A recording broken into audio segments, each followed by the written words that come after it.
going to be using our electronic devices, but I will announce that Supervisors McCarthy and Counter and Burning are excused. Supervisor Shirley will be joining us by Teams sometime soon. He has. He And- just joined us. Oh, he's just joined us, okay. And Supervisor Hanson is on his way, so we'll record him as present. And with that, we've had a chance to look at the minutes. Are there any objections to the minutes of the July 22nd meeting? Seeing no objection, the minutes of the July 22nd Committee of the Whole are approved. And we'll now go to public comment. We have 4 members of the public who would like to make comment. We'll start with Everett Fuchs and followed by Carolyn Fuchs. So, Mr. Fuchs.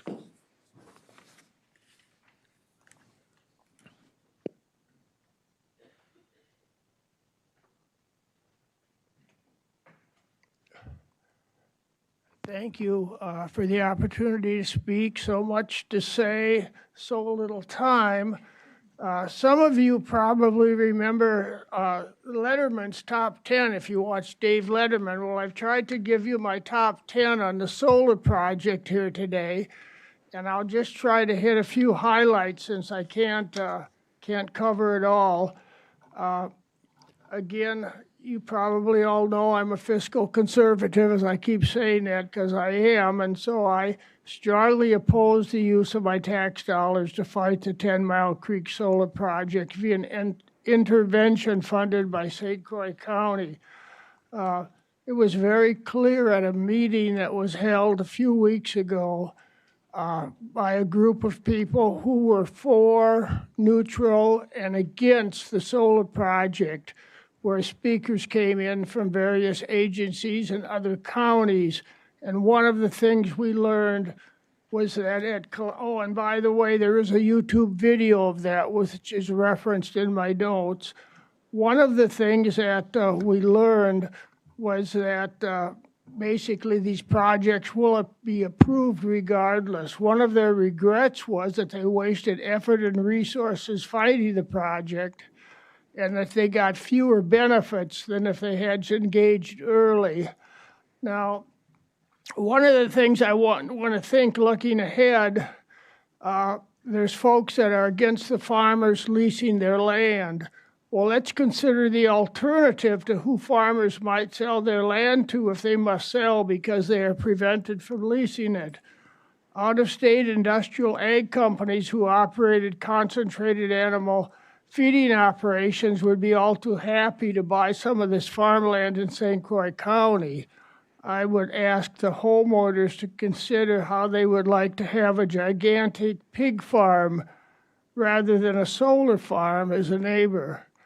Solar panels do not smell, but pig manure sure does. Prairie grasses and flowers growing under the solar panels would improve water quality, but pig manure certainly would not. Solar farms will willingly negotiate a joint agreement, an operations agreement. Pig farmers will not. Does St. Croix County want to support clean energy, or do we want to become the next Iowa? I think that's a big question facing this board. Thank you very much, and I'll give 13 seconds back. Thank you, Mr. Fuchs. We really appreciate that. Mrs. Fuchs.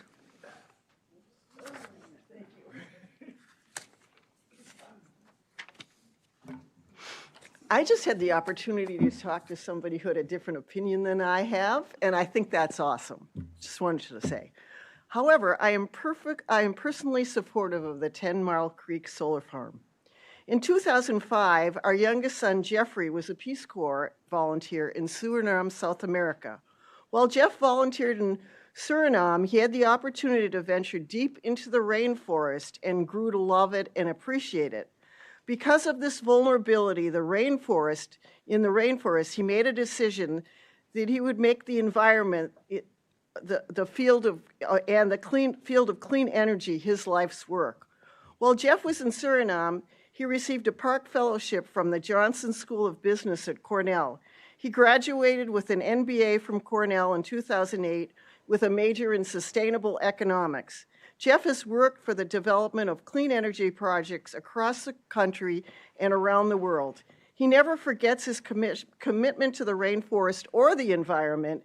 When asked how his job is going, he'll say, well, we're burning less fossil fuel. I agree. According to the Environmental Protection Agency, the largest source of greenhouse gas emissions from human activities in the United States is burning fossil fuels for electricity, heat, and transportation. About 91% of the utility scale projects commissioned were more cost effective than fossil fuel alternatives, according to Reuters. Solar, and I'm not going to say this right, photovoltaic is 41% cheaper on the average than the lowest cost fossil fuel alternative.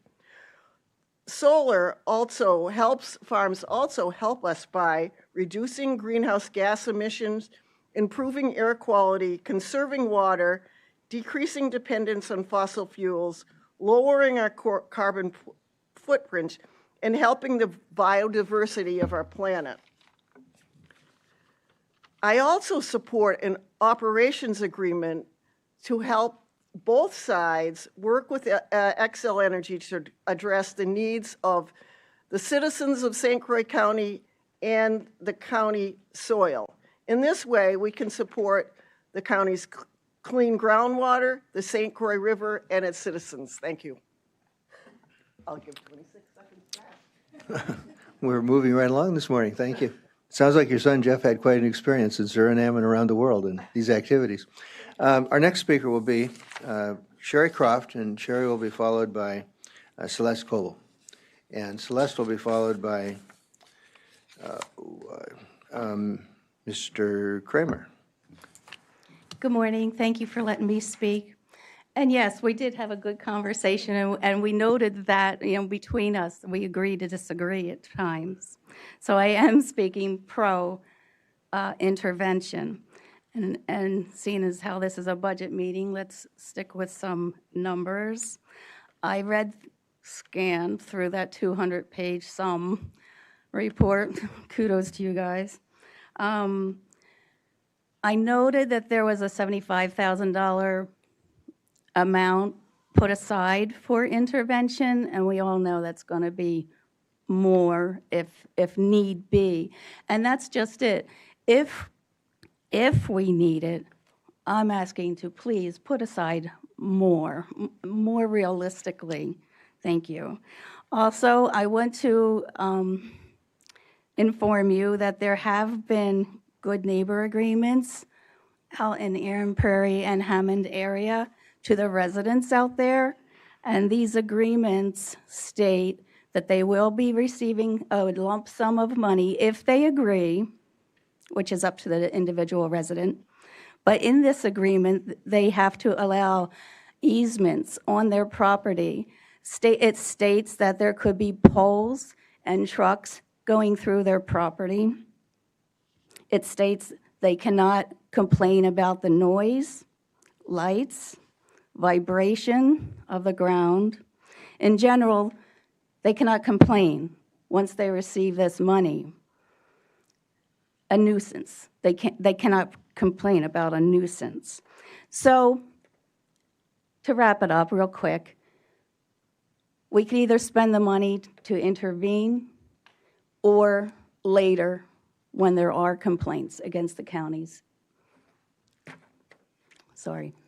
Thank you. Thank you, Ms. Croft. Celeste Coble. Good morning, everybody. You're here to do some hard work, which is budgeting, because there's never enough money to go around. You're going to be faced with trading off wants for needs, and you're going to be faced with prioritizing needs and trading off lower-ranked needs for higher-ranked needs. And you're also going to be looking at how to get return on your expenditures. Where do you get the most return for the dollars that you spend? I've said in the past, I have more than 40 years of experience as a facilitative mediator working with people who don't want to be meeting with each other, don't want to be talking about what they have to talk about, and think that there is no way that they can come to an agreement. And I'll tell you that surprisingly, a lot of times there is. I'm here to say, please look at where you can get the most return on your dollar when it comes to the proposed 10 Mile Creek Solar Farm. And I urge you to dedicate funds now to retaining expert negotiators with relevant experience and knowledge regarding the type of project that's being proposed by Xcel Energy for St. Croix County. I urge you to learn from the experience of other counties that have been faced with similar situations. And what we've learned is that time, money, expertise spent now to negotiate effectively for the best possible joint development agreement, or if you don't like that term, call it an operations agreement. But that time, that money will get you a much greater return on your expenditures of our public tax dollars than will waiting and spending even more money on litigation much later in the process after Xcel Energy has filed an application and the whole project is under the review of the Public Service Commission. Early talks will yield more benefits for the county in terms of payments to help with our budget and in terms of accommodations to meet the concerns of neighbors, such as Sherry just talked about.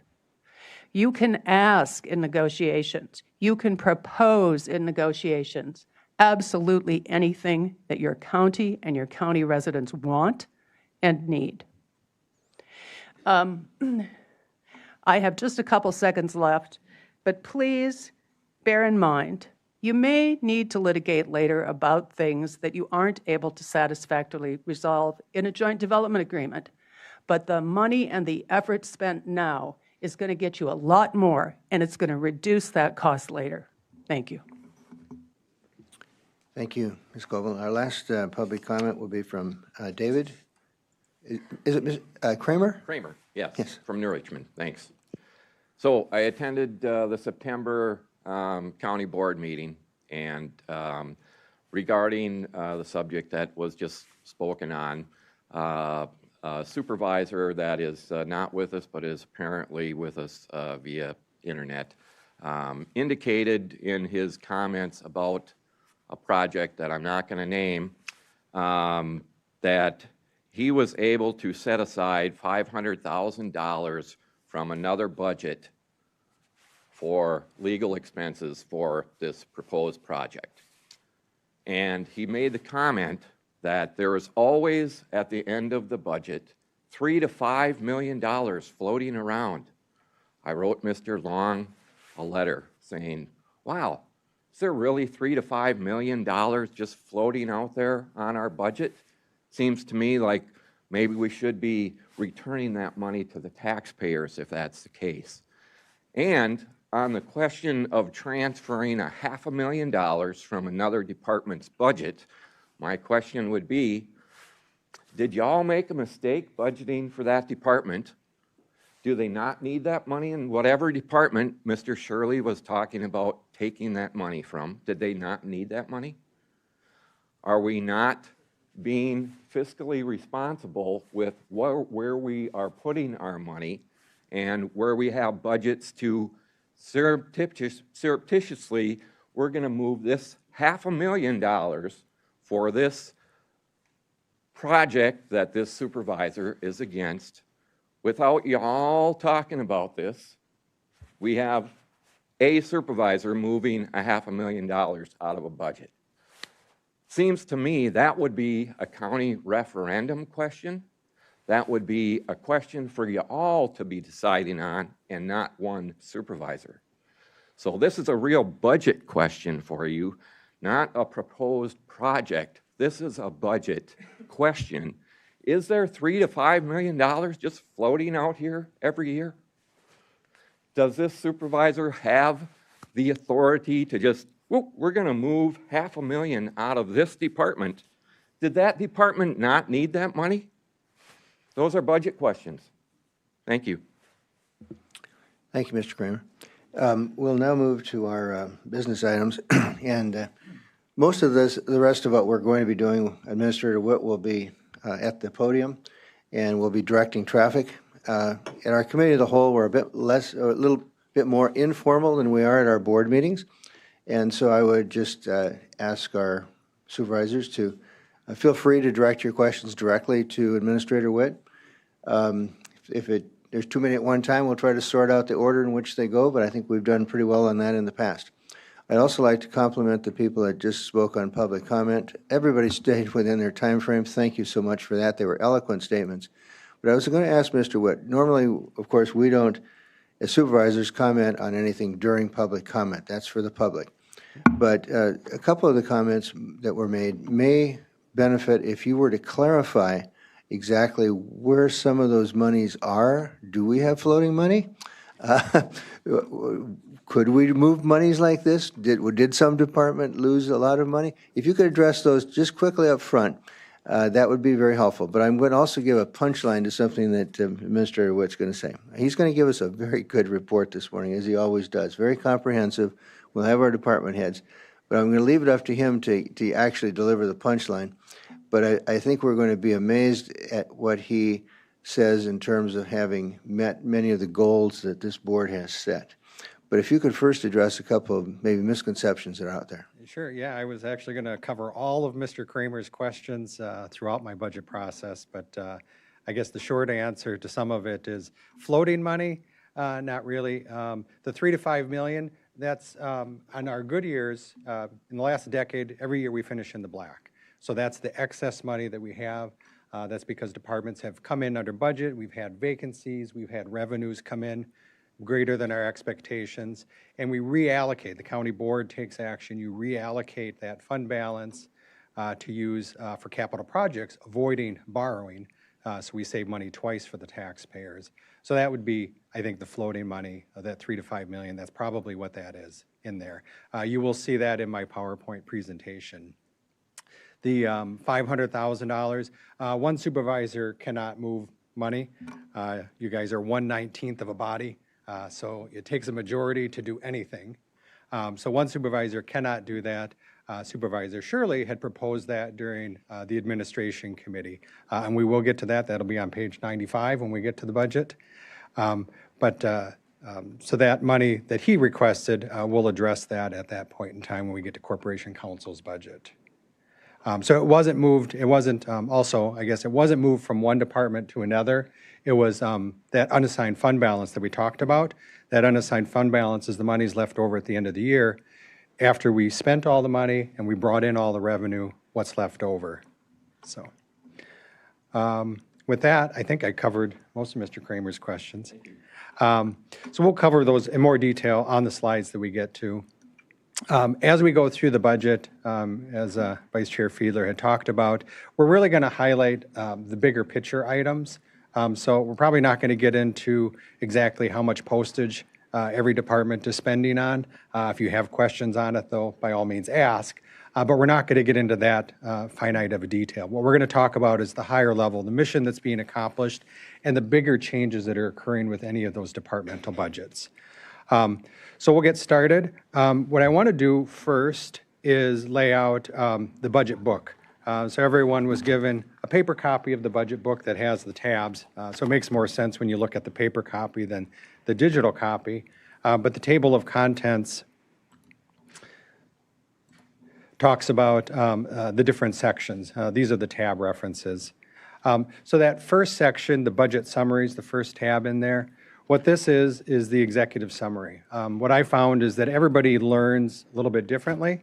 So the executive summary is a written summary of the budget. I try to narrate what the changes are. Some people like that. Vice Chair Fiedler, very legal, analytical mind. He likes that format of the budget. Other parts of the budget, when we get to the presentation, will be colorful charts. Some people like the pictures. They understand things better if you can show it to them in the form of a picture. And then some of it is line item detail. Me, I like the line detail. I want to know exactly how much postage every department is using. So that's the level of detail that I like. So we present it in all three of those formats, but that first section here is the written narrative, the executive summary of the budget. Next then is the authorized FTEs under tab number 2.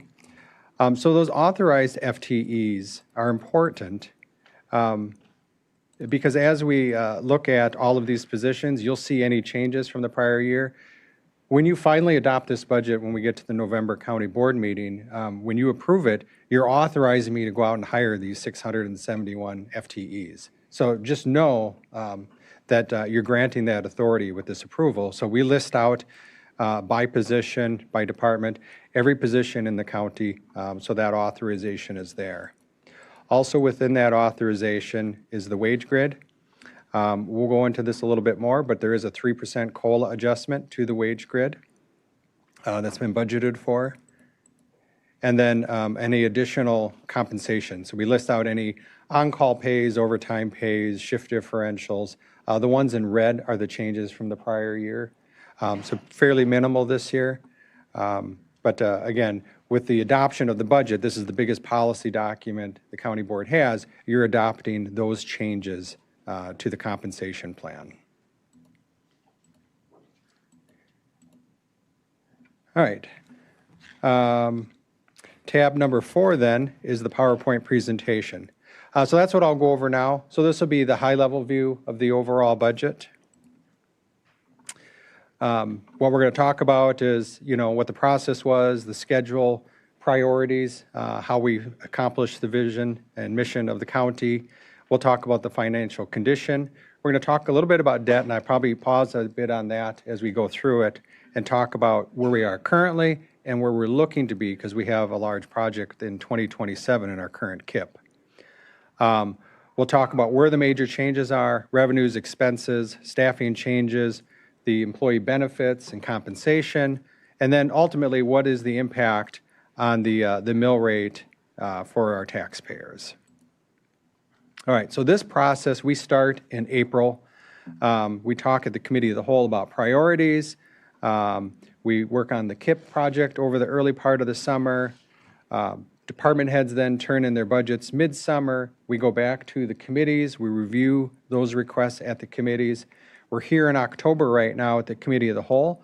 We're going to review what I'm recommending to you. I'm recommending a balanced budget, as you guys require. And then you'll have about a month to think about it. We'll go to the public hearing in November, and then we'll ask you for a vote on the budget and establishing the tax levy at that time. All right. When we talk about budget priorities, you ever notice in a basketball game when, the basketball player, he dunks the ball over someone else and he gets really excited at the end? Well, that's probably what you'll see, with this budget presentation. Because you laid out your priorities back in May, and I've accomplished everything on this list. So, this is a slam dunk. We did it all. Employee compensation. So that was the number one thing on the list. So we have a 3% COLA. We have a step increase in the budget. So usually we're looking at either or. We were able to accomplish both this year. And we'll get into how that miracle happened. But we were able to do it. You told me health insurance, 2% was the goal. We hit 2.8%, but if that's good enough for the feds compared to CPI, that's probably good enough for us. So 2%, we're at 2.8%, so we hit that really close. Circuit court mandated operating expenses. We've been running over budget year after year on outside litigation, on interpreters. So the state happened to give us $90,900 extra. All of that money went directly into those line items. So we were able to up the budget on all of those things where we've been running over with that additional revenue. Out-of-home placement costs. This has been running over by hundreds of thousands. We've really been struggling with this for a few years.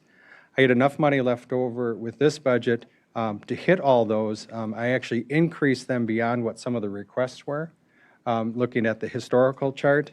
But I think we're in a position where we might actually be really close to the actual number now going into 2026. So if you'd asked me 3 years ago, I would have told you we'd never be able to get there.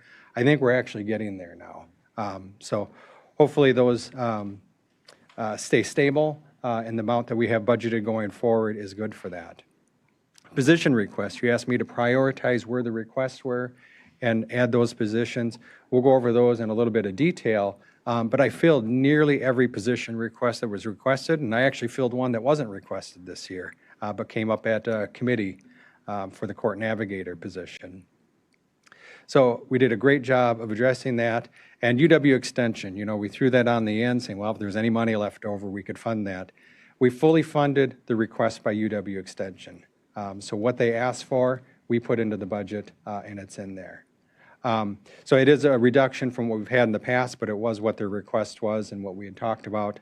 So there'll be 2 educator positions there. So really, when you ask about this budget, as good as budget as we can get, I guess. All right, moving on. Just remember our vision and mission statement. We have it on the wall. I remind all of our new hires about this when we come on. But we're a service delivery organization. Everything we do is a service delivery. Even if you're an internal department, finance, or HR, you're delivering service to our own employees. And so that's one of the things that I make sure that we instill upon all of the employees that we have, and that's the mission and vision that we have going forward. And this budget helps accomplish that. All right, equalized value. I'm going to have to move Supervisor Shirley over to the other side so you guys can see this. So the equalized value continues to go up. You can see the housing market crash back in the 2008-9 era when it went down. It's been going up, up, up ever since then. If you look at the inserted chart, our net new construction kind of stabilizing right there at that 2%. So fairly flat. So those are good numbers, especially compared to the state. Our net new construction was 9th highest in the state, which is the same as it was last year. So not in the top 3 like I normally like to finish, but we're still in a good position. Our population growth, we've exceeded. Mr., can I interrupt for just 1 second? Sure. Since we've got folks in the audience and folks listening, maybe you could go back just for a moment and just define the last 2 big terms you used, equalized value and net new construction, and why they're important to us as we continue on in the budget process.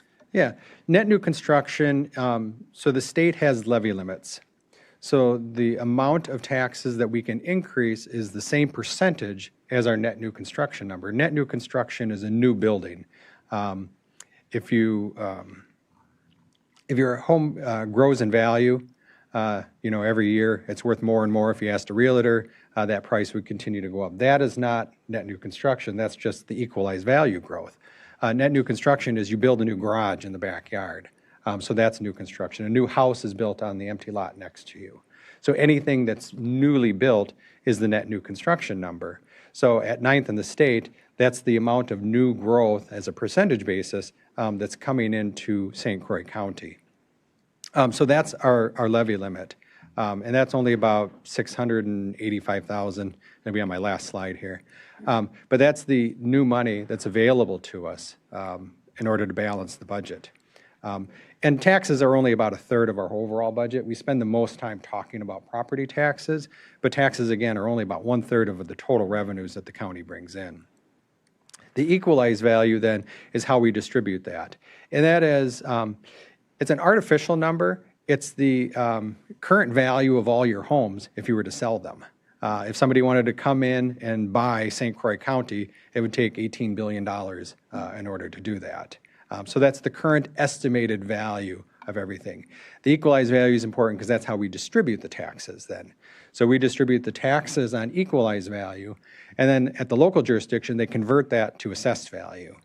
But the key thing between assessed value and equalized value, when a local municipality does a reassessment, so you're valued at 60% right now of your current value. If you look at your tax bill, they say your house is worth $200,000, but it's really worth, $380,000 if you were to sell it. That's assessed and equalized. And the municipality reassesses you, so they say, okay, well, it's no longer $200,000, we're going to move it to $350,000. That doesn't mean you're going to get a huge increase in taxes because the equalized value is still the $380,000. That's how we distribute the taxes to that local municipal jurisdiction. Now, they're going to turn around and apportion their taxes on the assessed value. So when you have a reassessment in your community, really what you want to look for is, did my value increase more or less than the average? That'll tell you whether your tax bill will go up because you're going to get either a bigger pie or a smaller piece of the pie. Very complicated, but trust me, it works. And that's the difference between equalized value and assessed value, but that's why equalized value is important to us. All right, population, we just exceeded 100,000. We had 100,028. I think all 28 are here today. So the reason that that's important is once the municipality or county hits 100,000, a couple of things change. We saw that with an ordinance change on the number of signatures that are required for votes. There's a few other things that changed.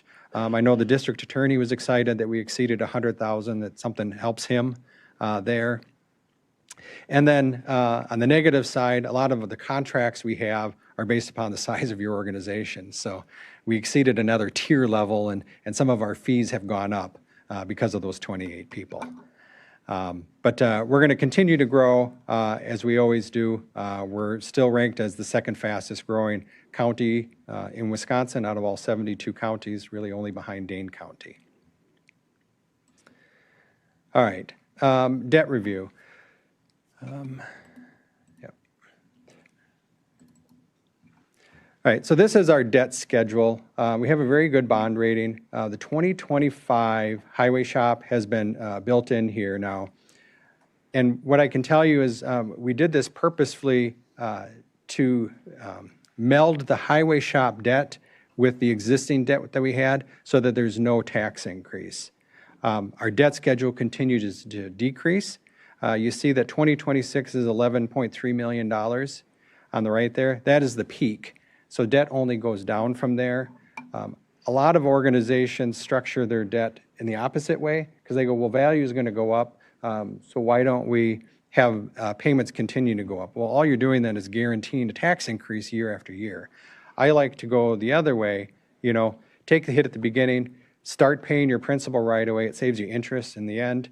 But also the debt payments continue to go down. So it does two things for me. One is it gives me a built-in tax decrease every year. And two, when I have new debt coming in, I can work to blend that. I can strategically look at that and blend it. And we were able to do a $7.5 million highway shop with no increase to the taxpayers for debt. So that's why it's important. So those are the good things on debt that's going on. If you look at the debt service level, so this is the mill rate for the debt that we have.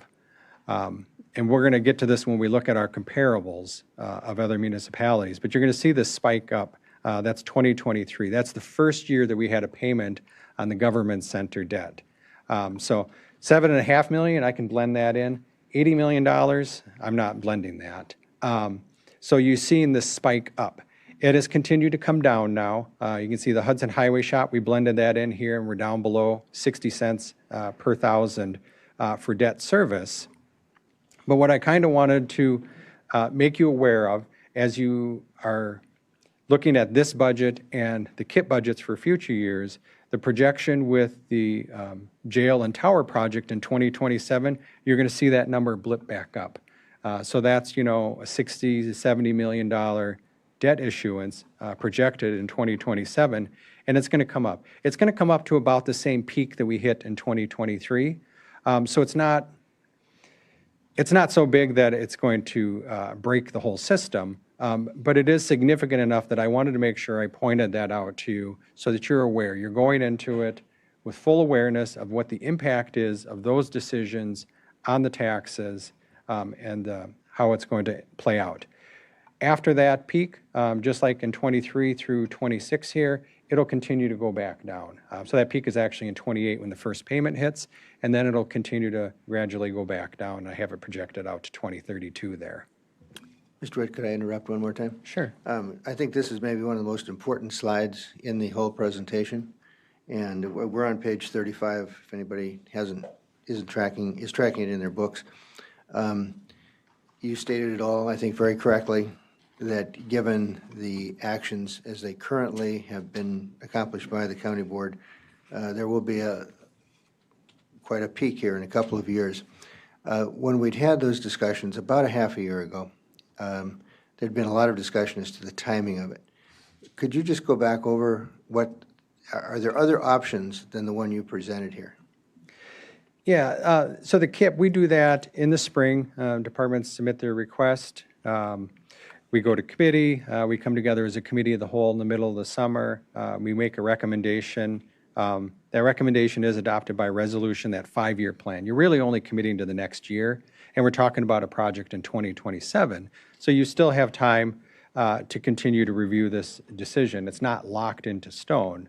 But I wanted to show, looking forward, what those impacts are, just so that you're making a fully educated decision when we look at these things. So the current project, slated for 2027, will come up again next spring, and in the summer, when the committee of the whole reviews it.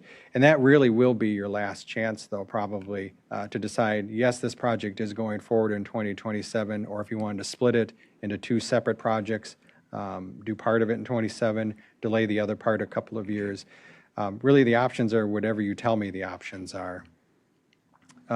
We'll work within. So would splitting or delay kind of level out that valley that's shown?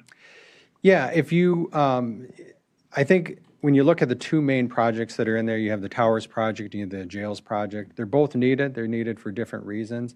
I think we had talked about, and it was a minority vote at the committee of the whole, to split those projects, to keep the tower projects in 27 and delay the jail project by a couple of years. I think it was 2 or 3 years.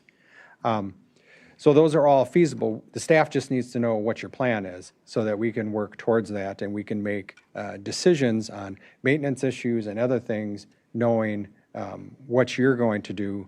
But at the end of the day, it's going to take a supermajority vote for a bond issue. So we want to make sure that you have buy-in on this. So if this is what you want to do, that's great, but I want to make sure everyone is on board with it and we all know what it is going forward, so that at the end of the day, when I need a 3/4 vote of the county board, it'll be there. So I don't want anyone to be surprised when we get to that vote and decide to change their mind at that point. Because that's what's hardest on the staff, is when we're planning on something and then you change your mind at the last minute. Because we've been delaying maintenance or something else, and then you say no. Okay, well now we're kind of behind the curve on things. So I just want to make sure that we're staying on the path that you want us to be on. I think Supervisor Shirley has a question. I do. I just wanted to make that point again. That administrator just said was, we talked about this jail project and the tower project. It was a minority vote to split it by 1 vote. So with the current vote that we talked about at committee of the whole, we don't have the numbers to approve that and do debt service. So I think it's something that we really need to think about. And like Ken just said, as we move forward, the closer and closer we get to next year when we talk about KIP, especially I see the tower project being the more important of the 2 personally, but I think that we need to really think about those 2 projects and how they're going to move forward. Because if we wait until the very end there, like Ken just said, where there's some delayed maintenance that I know that the 911 towers are already doing, that we're going to get ourselves into a pickle here if we really move down this road, still thinking that we're going to do both, but we don't have the numbers to do debt service. So I think I just want to get that back on everybody's brain. Supervisor Hanson. Yeah, I know we're not here to talk about the jail project or debate it, but I have to agree, to talk about it as if it's inevitable is not consistent with the way the vote happened. At this point, I don't think you'd have a 3/4 vote, and I'm pretty sure people are putting very careful thought into this. From both the financial perspective and the social perspective, we have too many people in jail because we're putting too many people in jail. And these things need to be fully vetted and discussed before we can look at this as if it's a project that's inevitable. Did you hear me? It's always been my experience that the further we kick the can down the road, the more expensive things get too. So I want us to remember that as we move forward with any of these decisions regarding capital improvement. Supervisor Van Summer. This is a time, just the right time perhaps for me to pass on some information I received from the Badger Institute. It's data from the Wisconsin Department of Revenue that reminds us that right now, this is in 2023, Dane County pays the highest interest on government debt. And St. Croix County's government has the most debt per resident. So we need to keep that in mind too as we're looking at more debt, less debt, how do we want to do it? Thank you.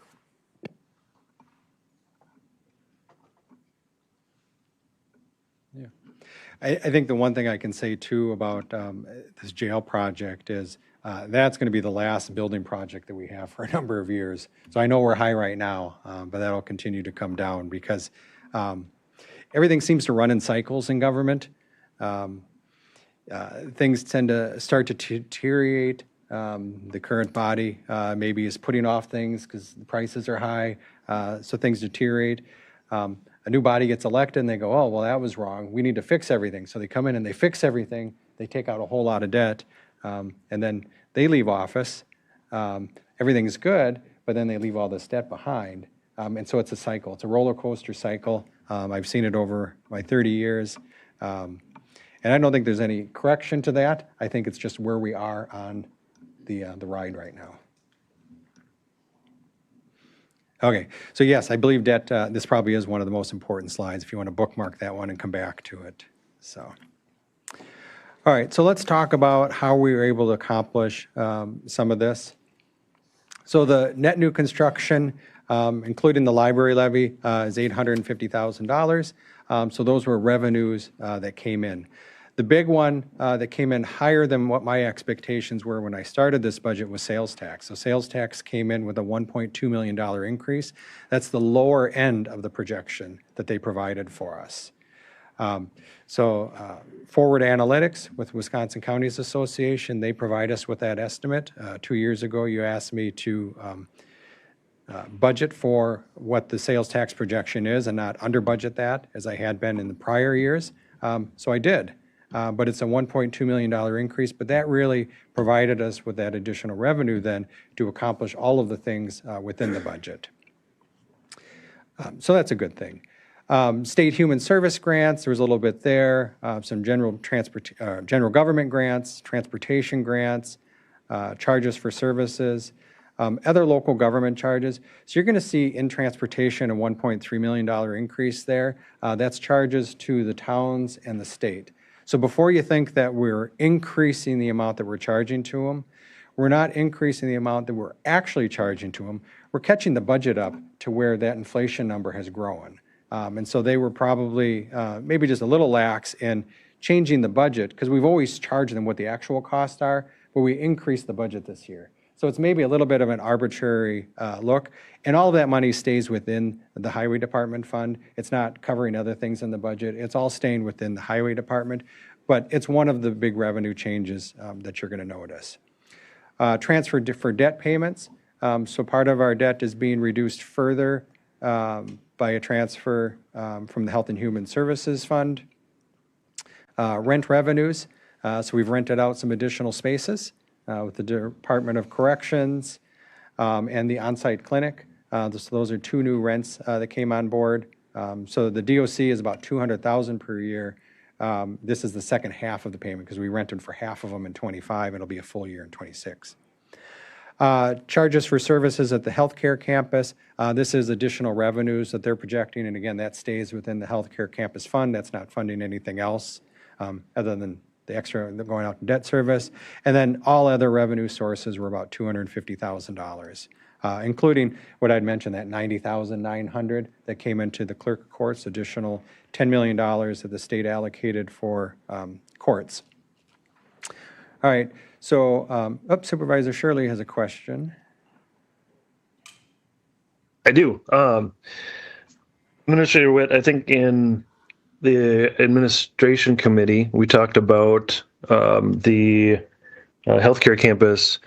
I think, if I remember correctly on my numbers, they were being billed $500,000 towards of income from them that was changing to us for payment of services and debt. We had talked about that increasing to 750. Is that included in these revenue sources, or is that somewhere else that we're going to see later? Yep, no, so the transfer for debt payments, the 250,000, that's the increased amount that the healthcare campus is contributing. So they went from 500,000 to 750,000. So this is the incremental increase. That's where it's at right there. Yep. Yep, over here, Supervisor Ramberg. Thank you. This would be a good slide, if you don't mind, to reiterate the difference between budget and levy. You know, right there with the transportation items in there, some of that's an in and an out. It needs to be reflected in the budget, but it's not part of the levy. If you could, please. Yeah, I mean, we spend all the time talking about property taxes. Property taxes are that first line, 850,000. That's the property taxes. Everything else is not property taxes. You have sales tax in there, but everything else is grants, charges for services, rent revenues, other revenues coming into St. Croix County. So we're leveraging everything that we can to provide the services in the county. And taxes, you know, are a third of our total budget. But even if you look at our new revenues, I mean, they're less than 20% of the total new revenues that we have for the year. So we're doing other things within the budget to balance everything out. Supervisor Hanson? It might be useful also to talk about the role of a revenue or enterprise fund and how that affects the levy. Yeah, so Supervisor Hanson noted that when I talked about our two enterprise funds, the Transportation Highway Department and the Healthcare Campus, those are our two enterprise funds. I made sure I clarified that those revenues coming in stayed within those funds, other than, you know, the transfer for debt coming out of Healthcare Campus. But generally, they operate just like a business. An enterprise fund is a subsidiary that the county owns. We own a healthcare campus and we own a highway department. We own Robbie. So the revenues that come in stay within that fund. If they aren't spent in that fund, they sort of fall to their fund balance and can be used for future projects within that fund. But think of it like as an independent business that we own. All right. Going on to the expense side, where some of the major uses were. So the clerk of courts, we took that $90,900, reinvested it back into the clerk of courts for their expenses. When you look at wages, benefits, and new positions, when I total all those up, 1.8 million. What I can say too is part of the reason that this budget was easier maybe for me than some of the other budgets, two things happened. One is the number of employees on our health insurance plan went from 531 2 years ago to 508. So we're adding more employees, but we're decreasing the number of employees on our health plan.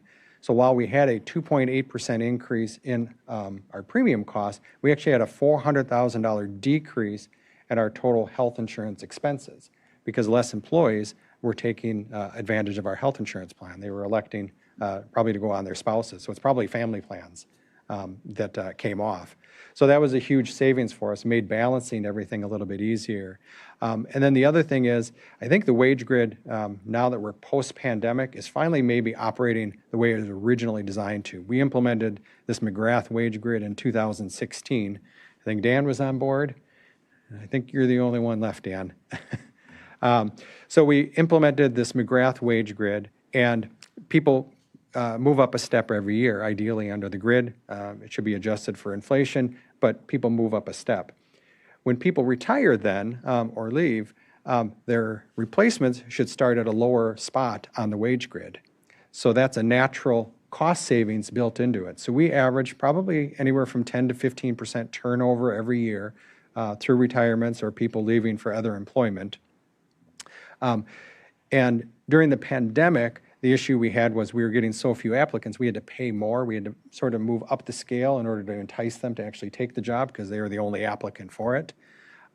Now we're getting more applicants. We're able to hire people lower on the scale, and that cost savings is built in there. So that was one of the things that helped us get to where we are, that provided for the COLA adjustment to the grid, and for the other positions and benefit changes that we have. But the net effect of those is 1.8 million if you compared last year to 2026. Healthcare campus expenses, they were up about 1.2 million. That's being covered within their revenues. No impact to the taxpayer for that. Health and Human Services purchase services, they were up a net of $400,000. So when we talk about that out-of-home placement, that out-of-home placement is purchase services. We're purchasing placements for children. And that's amongst many other things. There's a lot of things in purchase services, but I mean, that's a $1.5 million line item in the budget. So that number increased by $400,000. Libraries. So our library, the net new construction, $850,000, about $200,000 of it is libraries.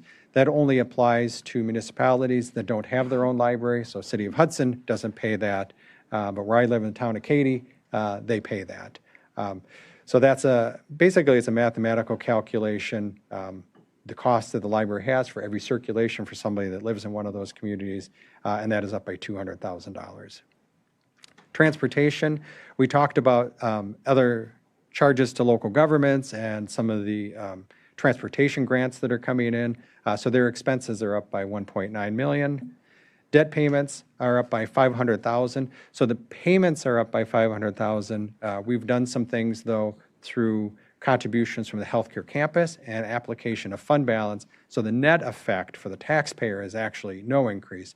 But if you just looked at what the payment is, how amount of check that I have to write, it's up by $500,000. And then our capital projects are down about $500,000 from the prior year. All right. Moving on, I'll go through this. This is probably a little bit repetitive to what we just did, but it's a different way of looking at the revenues. So property taxes, right there, $864,797. The $1.2 million for sales tax, charges to the state and others, debt service, making up a big portion of that internal service fund, health insurance, liability insurance, work comp, those are the other internal service funds that are in there. But those where the revenues are. If you look at our revenue sources, so again, I said a third, so property taxes represent 33% of our total revenues, sales taxes 11, charges for services are 18, grants and aids are 18, internal service fund transfers are 10%, fund balance is 4%. I will come back to that, Supervisor Rice, and give a little bit more explanation on it. But this is where the revenues are coming in. If you looked at it maybe a little bit more detailed by department, every department's not the same. So Health and Human Services is a third. So they have state and federal aids, they have property taxes and charges for services. Highway, they're a little bit heavier on charges for services, and then they have property taxes and vehicle registration fees in there also. If you look at public safety, they are not a revenue source.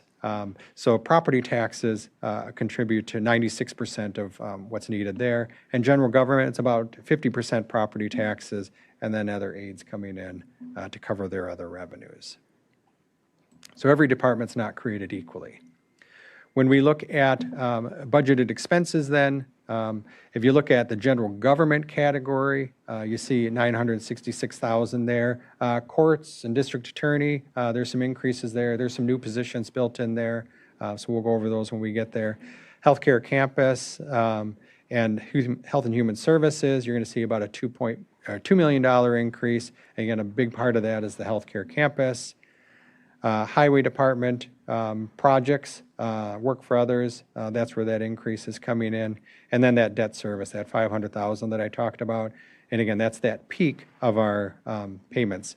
So we went from $10.7 million in 2025. It's going to be $11.3 million in 2026. But again, I flattened that, when we get to that slide, I flattened that for the taxpayer. All right, our expenses, when you look at how we're spending it by department, our largest department is Health and Human Services. They take up 30% of the budget. Public safety and highway, if you add those three departments together, those three department heads are responsible for over half of the budget. Everything else is much smaller compared to them. So you really want to grill them if you have questions. By category, salaries and benefits, they're making up 43%. So again, we're a service organization, so you'd expect to see that as a large percentage. Debt service at 8%, so that piece of the pie just seems to get a little bit bigger every year. And then service and supplies, that's basically all the other expenses that we have. All right, so let's talk a little bit about the staffing changes. So we did a lot of mid-year changes. They only account for 2.5 new positions. A lot of it is moving positions around. A department head will come to me and they'll say, hey, I would like to do this position and decrease this one. So it's a swap. So those are easy to do. We want to upgrade this position. It used to be a worker, but want to give them some, management authority. So we'll upgrade the position.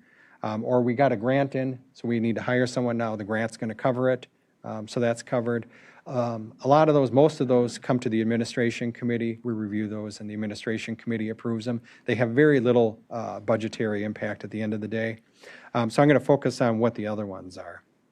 So in circuit court, we're adding a family court commissioner, and it'll be a 1.0 FTE. I was able to confirm we'll have the revenues to cover that. And that's replacing a contract position that's part-time right now. Tim Heckman, our regular court commissioner, he's a county employee. He's on the wage grid, gets a paycheck. The family court commissioner, and really just because it was historically done that way, was a contract position. He's a 1099 employee. And so with an anticipated change coming in 2026, we're going to budget for a change to how we account for that employee position. We're going to make it a full-time, regular employee.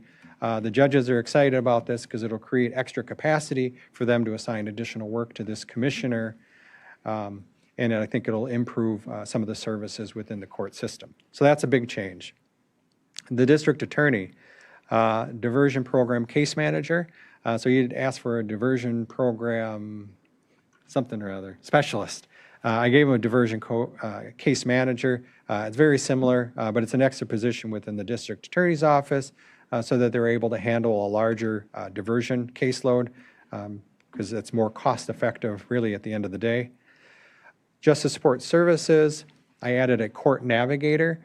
So this was requested in 2024 for the 25 budget. It didn't make the cut. Phil didn't ask for it in 2026. He's been working on some other alternatives for that, and he has some ideas that he's still working through. But I did budget for him for a court navigator position. He's going to hold that as he continues to analyze and determine exactly what that role would do. But Judge Nordstrand at our public protection meeting, when we were reviewing the budget, really spoke highly of what that position was able to do.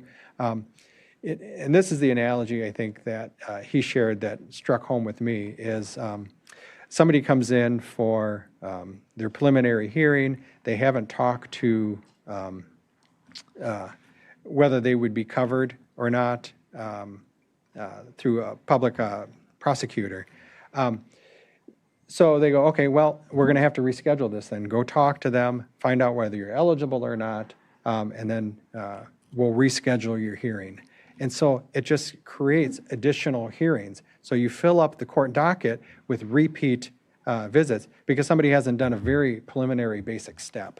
So what this court navigator would do is they would be able to talk to these people before that. Have you done this step? Have you filled out this paperwork? That'll determine whether you're eligible or not eligible for a public defender. And you'll be able to sail through then your first hearing because we'll know who's going to be representing you. We can appoint a counsel, or you're going to be covered by a public defender, or you can hire your own attorney.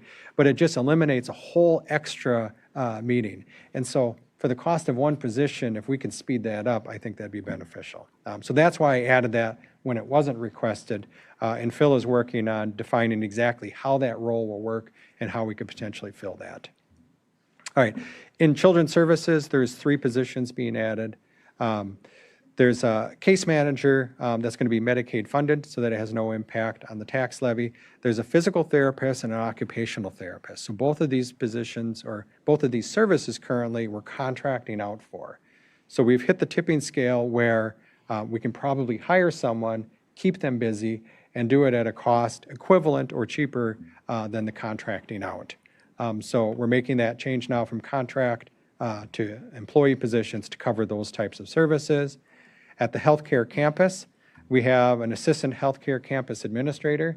If you remember, we brought this as a budget amendment, and you guys shot it down, but you had it by a majority, but not the supermajority required for the budget amendment. So I brought it back in this budget because it'll only take a majority vote at this point to adopt the budget to add this healthcare campus administrator and also an admissions coordinator position then to help with going through the multiple 100-page documents as people come into the healthcare campus to review those and admit them. So these two new positions in the administration at the healthcare campus will help develop and strengthen that administrative department there. At HHS, we have a 0.6 administrative assistant, and at behavioral health, we have a behavioral health technician that's 1/3 grant funded. So those are the positions that I've added. Some of these were offset by positions that were eliminated. So I know Supervisor Barkalow has asked about this in the past. Well, what happens when grant ends? Well, the position ends. So here's another example of that. ADRC had a dementia specialist that was grant funded at 0.48. So when that grant ended, that position ended. So we do keep track of all those and tie the revenues to the expenses. In behavioral health, I really give a lot of credit to our Health and Human Services Director, Bob Rohrt, for thinking about how the services are delivered in the county, where is the demand for services, and wisely allocating our limited resources to the things that are needed. So in his behavioral health division, he's eliminating the substance abuse counselors, doing some restructuring with some of the other positions in there, but really changing a bit of the focus of what that behavioral health department does based upon decreasing demand, availability of other providers to provide those services, and a different way of providing the service for where we are still providing that service. So a lot of credit to him for eliminating some of those positions, but we had a 5.98% decrease there. So it nets out to 6.12 new FTEs for the county. So, yep, Supervisor Lee. Underneath the staffing ads, the physical therapists and the occupational therapists that we're adding, I'm assuming those can be billed out and then we, as a service, do we get any reimbursement from Medicaid or anybody? I'm just thinking that those are services that we could probably charge or. Yes. Okay, thank you. And then I wanted to point out the eliminated positions in behavioral health. We talk about reduced need for services or reduced services. It's actually that other people are choosing outside services for their substance abuse needs versus the fact that as much as we'd love substance abuse to be going down, it's not. Right. But they're just choosing a different source for their treatment than us. And I think I'm representing that correctly if I'm not somebody's. I think the statistic was 36 or 39% decrease in the amount of service demand. And to your point, it's not that there's a decrease in substance abuse. There's an increase in other providers that are available to provide that outside of the county, so in the private market. And so we think that those people are going there for their service. So if we have a decreasing demand, well, let's reallocate those resources then to somewhere where we have an increasing demand. So again, I really credit Bob Rohrt for making that call and that decision. It's never easy to make a big shift like that. This is a big shift, but I really give him credit for analyzing that and making that decision. And it's people that don't work for us anymore, and that's always hard. Yep. All right, so our authorized FTEs, if you look over the last decade, you can see that increasing. You saw our slide with increasing population. You see our slide with increasing number of employees. The big jump back from 2016 to 2017, that was the healthcare campus expansion. So all the additional beds that were added, a lot of CNAs and LPNs and nurses that were added there. Otherwise, it's been a very slow, steady growth through the years. All right. Speaking of our 671 FTEs, so some of the health insurance changes that we had, so we had a 2.8% increase in the premiums. We have our on-site clinic fully operational in 2027. We're able to reduce that increase in premiums, though, from 7.2% that they initially projected for us to 2.8%, really through increases in out-of-pockets, deductibles, and an employee contribution that went from a 90-10 split, where the county picked up 90% of the health insurance, to an 89-11 split. And we do have a plan that we're going to continue that change, 1% per year over the next 2 years to get to an 87-13. So that helped reduce our total cost for health insurance. On the dental insurance side, we actually went the opposite way. We went from a 35-65 split, where the county was paying 35% and the employee was paying 65%, to a 50-50 split. That was a 3-year implementation. This will be the final year of that, where we've come up to get our target of 50-50. So it'll stop in 2026 at that. WRS contributions, these are set by the state. We just do whatever they tell us. But the general employee was up 6.95 to 7.2, and the protected category actually decreased from 15.01 to 14.8%. And then the compensation, as I talked about, a step increase is budgeted. We've had a step increase ever since the McGrath wage grid was implemented in 2016. We've been able to do the step increase. We haven't always been able to do a COLA adjustment. So this year's wage grid has a 3% COLA. And before you think, well, that's really big, last year's was 0. And so the 2-year average is 1.5%. If I look back at the last 8 years, the average is 1.6%. And so that is below the inflation rate, but it's important that we do try to keep up with the wage grid with those COLA adjustments, because, you know, a couple of times we've had to redo the wage grid, and part of the reason we've had to redo the wage grid is because it's fallen behind. If you talk to HR, who really tried to talk me into a higher percentage, their number one thing that they do talk about at exit interviews is compensation. So they're not complaining about the benefits. They're not complaining about the county administrator at all, none of them.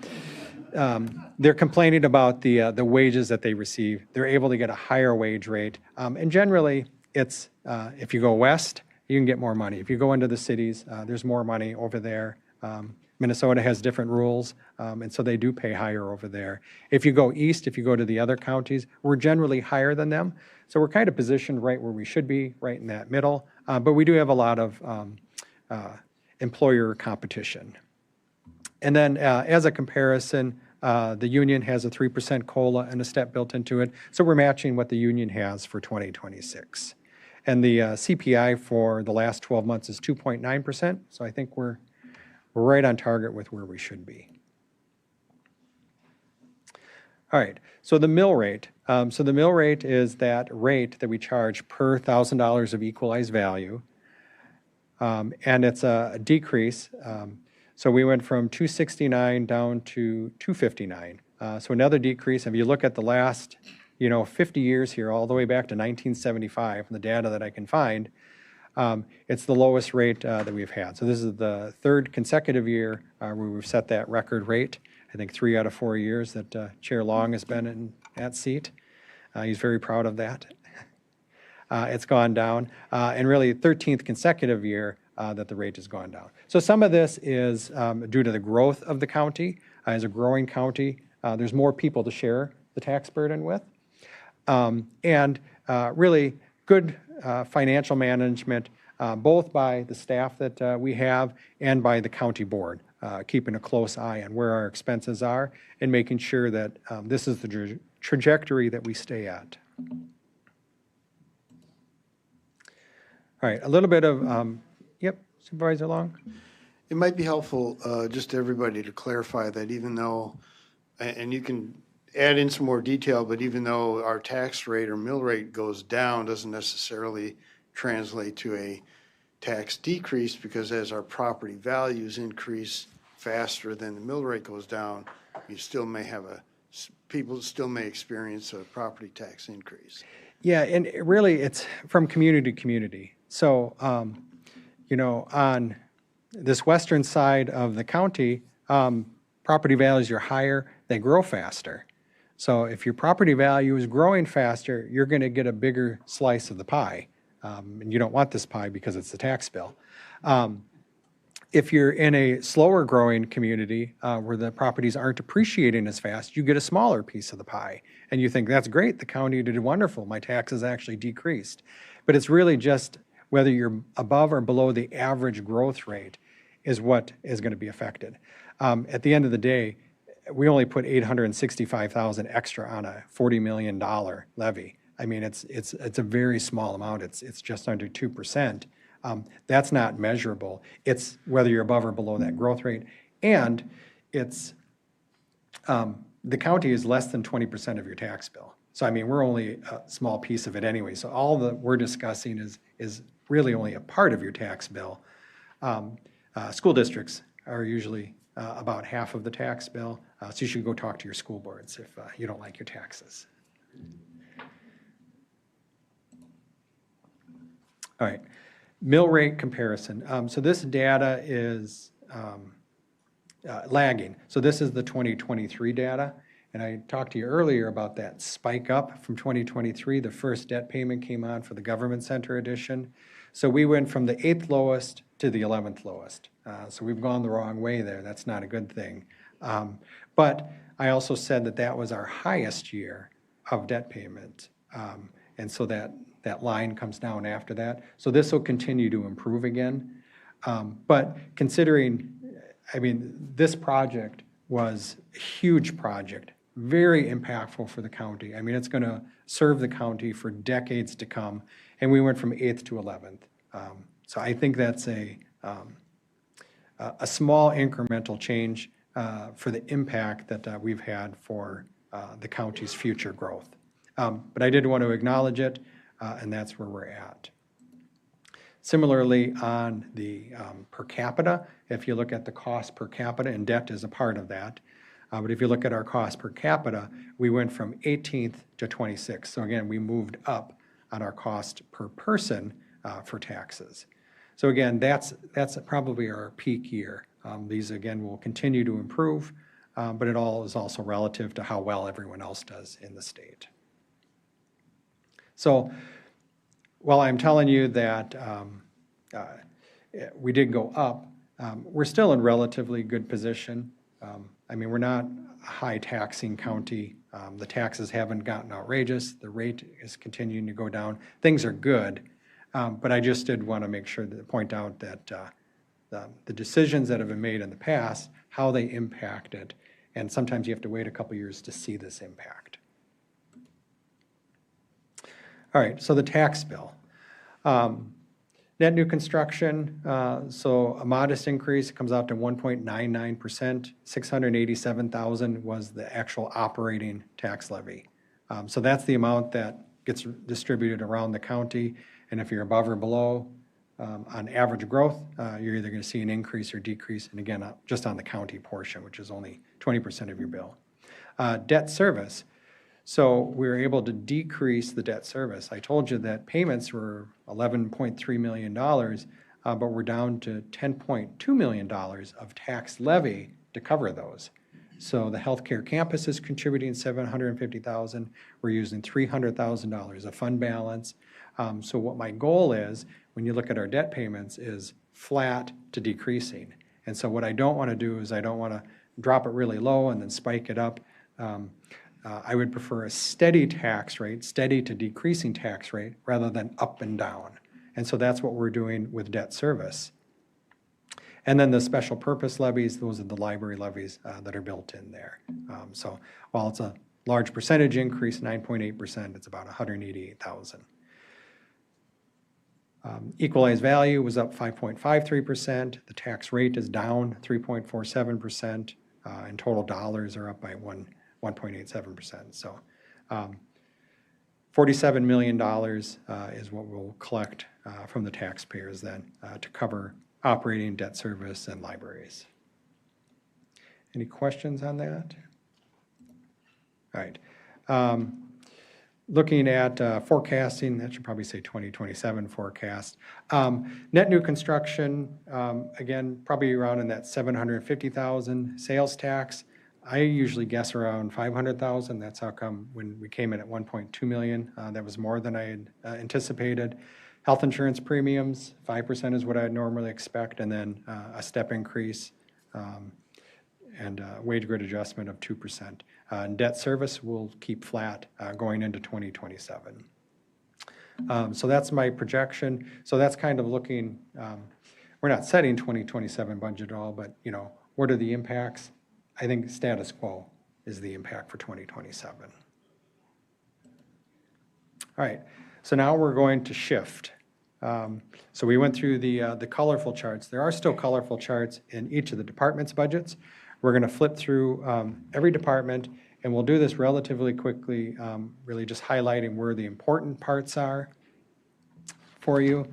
But there are some good colorful charts under each department as they try to highlight some of the things that are happening there. Judge Needham, he got his picture in the budget book this year, so I'm sure he's excited about that. Oh, there he is. Excellent. I loved that photo in there, though. Okay, so how to read the budget. So when I look at the budget, the first thing I do, and this is the circuit court budget, the first thing I do is I look at the top line. That's the general property taxes. So again, I said that's 1/3 of our budget, but that has the biggest impact on our taxpayers. So that's what I'm looking at first. This column here in the middle, this was the adopted 25 budget, and then the far right column is my recommended budget. So I'm going to compare those two numbers. So you're going to see that that's up by about $131,000. So that's my first thought. Okay, what's the difference there? $131,000 and that increase. So what's happened in this budget to cause that increase? I then drop down to a subtotal in the middle of the page here, net wages and fringes. So again, that middle column, 908 compared to $1,074,000. So I'm seeing that there's a very similar increase in net wages and fringes. So the increase in revenue is matching this increase in expenses. So I know this is where the expense increase was. And what I can tell you is the family court commissioner. So that was the additional position that's being added in here. We will have some contract savings from that, but it's a higher cost adding the benefits on. So that's where you're seeing that increased cost. And court commissioners are not cheap, and so there's a fairly significant cost increase in there. So, the next thing that I would look at then when I compare the budgets is the operating. So it's this in between these two black lines here. I would compare the adopted budget of $137,000 compared to the far right column with the recommended budget of $102,000. So you see a $35,000 decrease there, and a lot of that decrease is the contract for the family court commissioner coming off of then projected in 2026. So that's how I read the budget. I really look at three numbers, and then I go back and look for more detail if I'm not seeing what I would expect to see. So that's what's happening in circuit court. Any questions on that? Otherwise, we'll start flipping through some of the other departments. All right. We're on to the clerk of courts. So look at the top line, 1175 compared to 1194. So that's only about a $20,000 increase. So that's all good. I will point out the state general government grants went from 336 to 426. That's that $90,900 that I told you about. That's the additional money that the state has allocated for courts.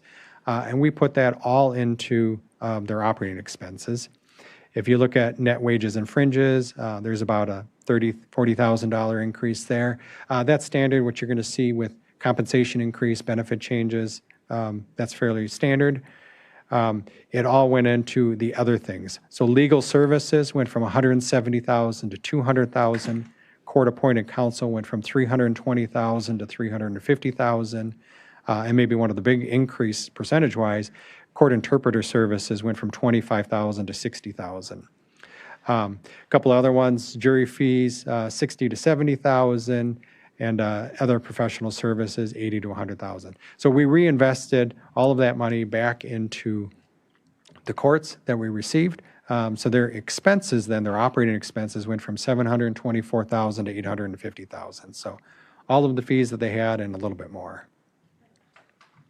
Supervisor Lee? So the money that we got from the state, the additional 90,000, is that consistent year over year, or will it change, or what is how did they come up with 90,000 of ours? Yeah, they have a fixed amount per court. And so calculating out that fixed amount per court came out to 90,900 for us. So that divided by 4 is the amount per court additional that they have, and that should be ongoing then. So that's a new funding level for the courts that they have. Yep. So we do 80% of the work and keep 20% of the revenues, but you know, it's the state, so they can do what they want. All right, we'll move on to the medical examiner. All right, so looking at the medical examiner, general property tax is 376 to 367. That's a decrease, so we like to see that.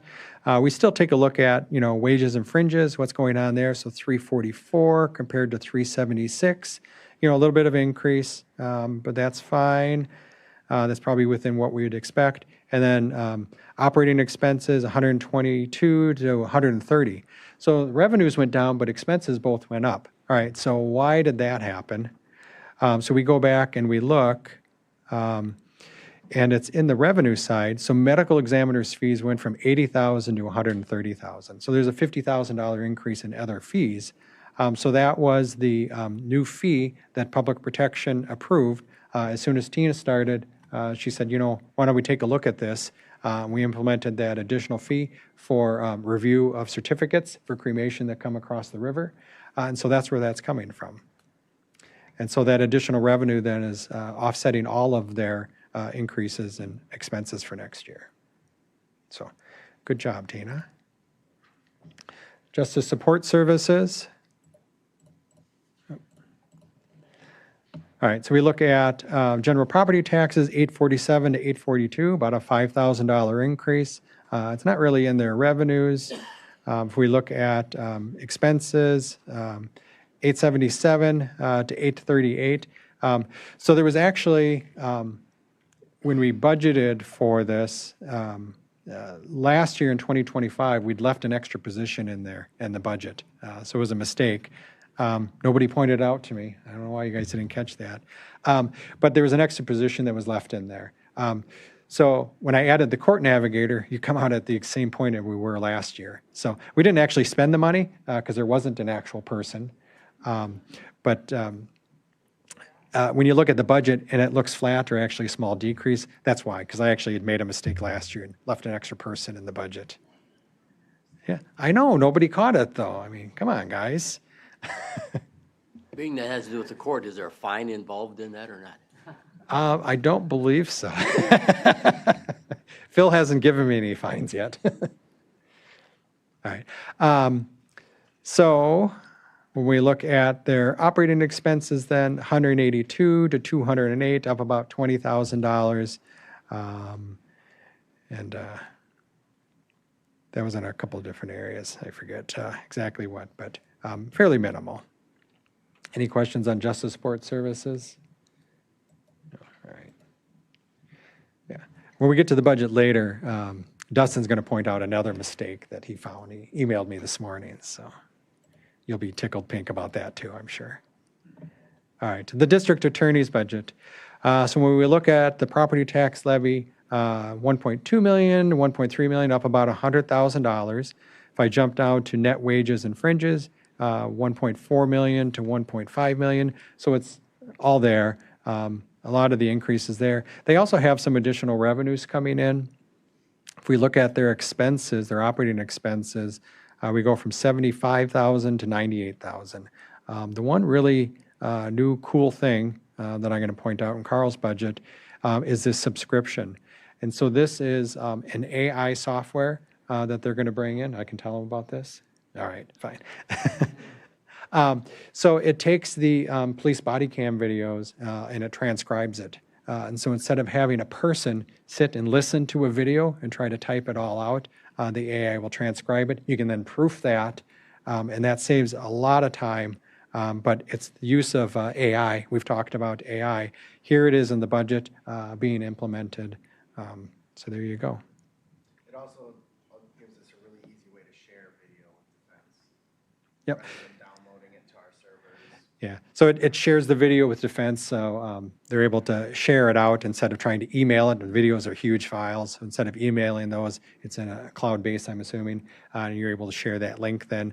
So both the prosecution and the defense have access to that information then. But more efficiently than trying to put it on a thumb drive or however else you guys were doing it before. Yep. All right, child support. When we look at child support, they have brackets around it. So brackets mean a negative number in accounting. So what that means is that the revenues they bring in are higher than their expenses. We create a negative property tax. It really just goes back and balances out to the total property tax that we levy. But that's how it's reflected then to show them as a comparison. So 151 to 122, that's actually a decrease then in the amount of money they're giving back. So their expenses have gone up. So we look at their net wages and fringes. They went from 866 to 871, so really only a small increase there. If we look at their operating expenses from 119 to 124, small increase there. A couple small increases, that's where the change is. Otherwise, they're pretty much status quo from the prior year. Sheriff's Office. Sure, you'll have lots of questions for the sheriff. Remember, he's one of those big budgets. So if we look at general property taxes, just under 10.7 million to a little bit under 10.9 million, so just under $200,000 increase. If we look at net wages and fringes, 9.3 million up to 9.5. So as a service department, that's where you're seeing most of that increase. That's the union contract, that's the command staff within this budget here of the sheriff. And if you look at their operating expenses, they were up about $60,000. A good chunk of that, software and subscriptions, other professional services, just a couple of things, that are inflation oriented that we see increases for. But there weren't any big red flags for me in the sheriff's department budget. Any questions on that one? Otherwise, we'll go through his other divisions. In the corrections division then, so this is the operation of the jail, $5,097,000 down to $5,078,000. So we actually saw a small decrease there. If we look at our net wages and fringes, 4.2 million to 4.1 million. So we actually have a decrease there. We haven't had a decrease in the number of personnel that we have. That's been steady. So we look at where some of the other changes are. And health insurance. So if you look at the health insurance budgeted for in 2025, it was $636,000, and in 2026, that's $534,000. So that's a decrease in the number of insurance policies that have taken out as a whole, or just a change in the shift from the number of family plans to single plans. I mean, there's a significant difference in the cost between those two plans for the county. So that's where you're seeing a change. The other thing that I would say is Mr. Kramer's comments before about we fall under budget a lot. I budget conservatively, so whenever we have a vacancy, and maybe we had more vacancies last year than this year, but whenever we have a vacancy, I budget at a family plan because I don't know what a new employee is going to choose. And I don't want to under budget and put the department in a predicament. So I'll budget any vacancy we have as a family plan. And a little bit of it might be that. So we budgeted at family plans. We've hired some younger employees, though, that are still single. And so that actually has a decreased budgetary number. So that's where the big change is coming in the jail. Under that, there are other professional services. This is the jail medical and also the jail meals. You're going to see some small increases in those going up, which contribute to the operating expenses going from 1.1 million to just over 1.2 million. That's the jail. Emergency management, very small department, virtually no change at all. Nothing to see there. And then emergency communications, this is the dispatch center. So 2.6 million to 2.7 million. If you look at net wages and fringes, it goes from 2,036,000 to 2.1 million. So there's where most of that change is. And again, that would be a typical change that we would expect to see with wages and benefits. If you look at their operating supplies, they're up about $30,000, and that's pretty much all in software subscriptions and renewals. There's a software package that the sheriff's department, that the dispatch center uses, and you see increasing costs for that every year. That wraps it up for the sheriffs. Any questions? All right. Just a question for the administrator. Yeah. Thank you for going over this so thoughtfully. I think your department is actually the next department you're going to discuss? Yep, administration. And would, after we complete that, would that be a good time for a break? You can break whenever you like. Well, The if you think very this- next item, though, is going to talk about legal services and interveners and JDAs and stuff, so. Okay, we'll take a break now for, and we'll reconvene at 10:10. All right. Thank you.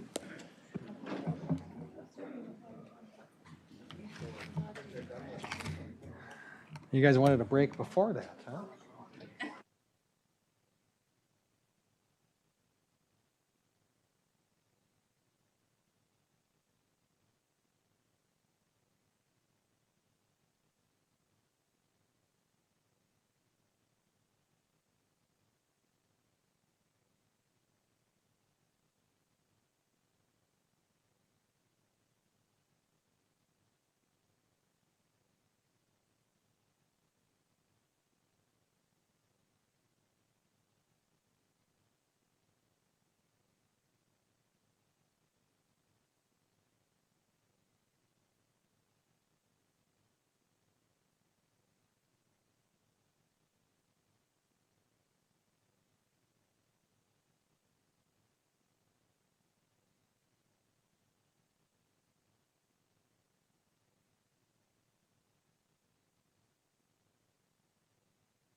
Okay, we'll reconvene and I'll call on the administrator to continue the budget review.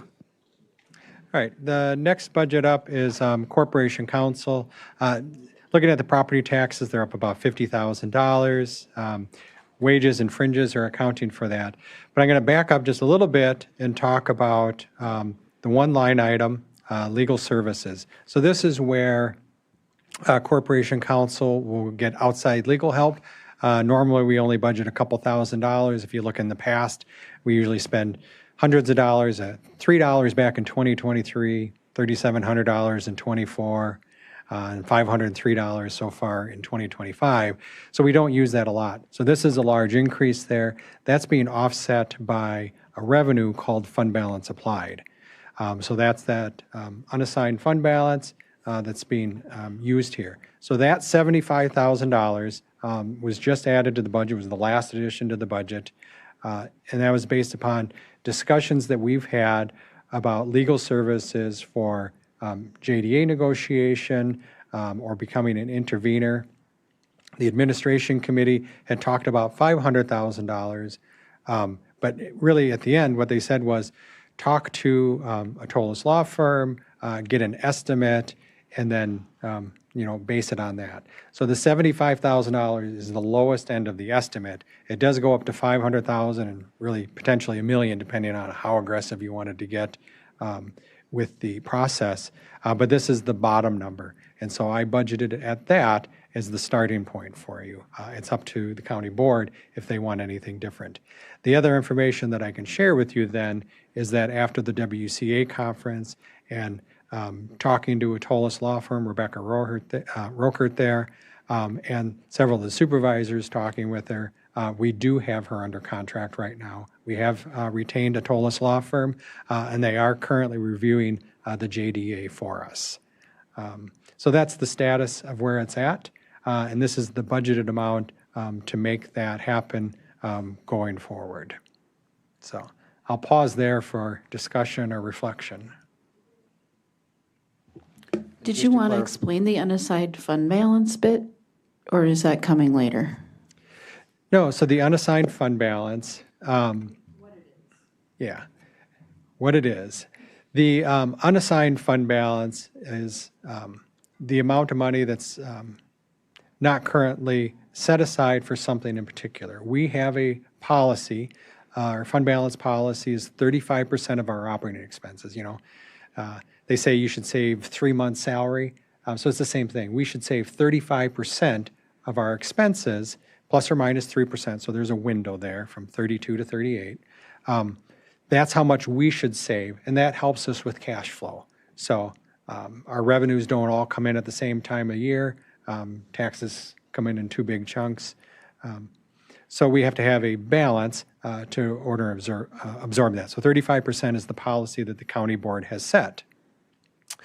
When we have a good year, which we always have a good year, and we end up with more than that in the fund balance, we come back to the county board and we have them reallocate those funds for whatever purpose they want to.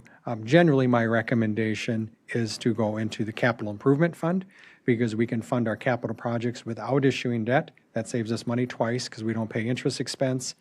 We don't do a bond issuance. So that's a really good way of using it. The next thing that we do frequently is we set aside money into the debt service fund so that I can steady that tax levy on debt service, like I talked about. So we had about $4.5 million this year of money floating out there, not floating, but the money that was available, it was unassigned. So we took $3.5 million, put it into the KIP. We took $500,000, put it into the debt service, and there was about $500,000 left over. I did that intentionally, knowing that we may need to do something with a one-time use like this. So that is how much is available out there. Now, if you don't use it here, that's fine. It stays in the fund balance, and next year, when I come back in August again and show you the unassigned fund balance, it's still there and it's available and it can be reallocated then. The big decision probably for you, and I'll just explain it, is What you budget right now for 2026 is by majority vote. The budget is adopted on a majority vote. So whatever dollar amount you want here is going to be a majority of the county board. In 2026, if you change your mind and you want a different dollar amount, it's going to take a supermajority vote. It would take a 2/3 vote of the county board to change it. So that's why it's really important to set it at what you want right now.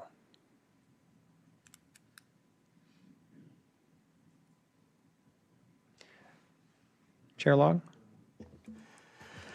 I'll just make a couple comments. And I was fortunate to have many conversations with Rebecca Roker at the WCA conference, which was really very helpful in getting the estimates with the 75,000 being kind of on the low end. So since we made a policy decision at this board to be an intervener, it seemed appropriate to allocate some dollars toward that effort.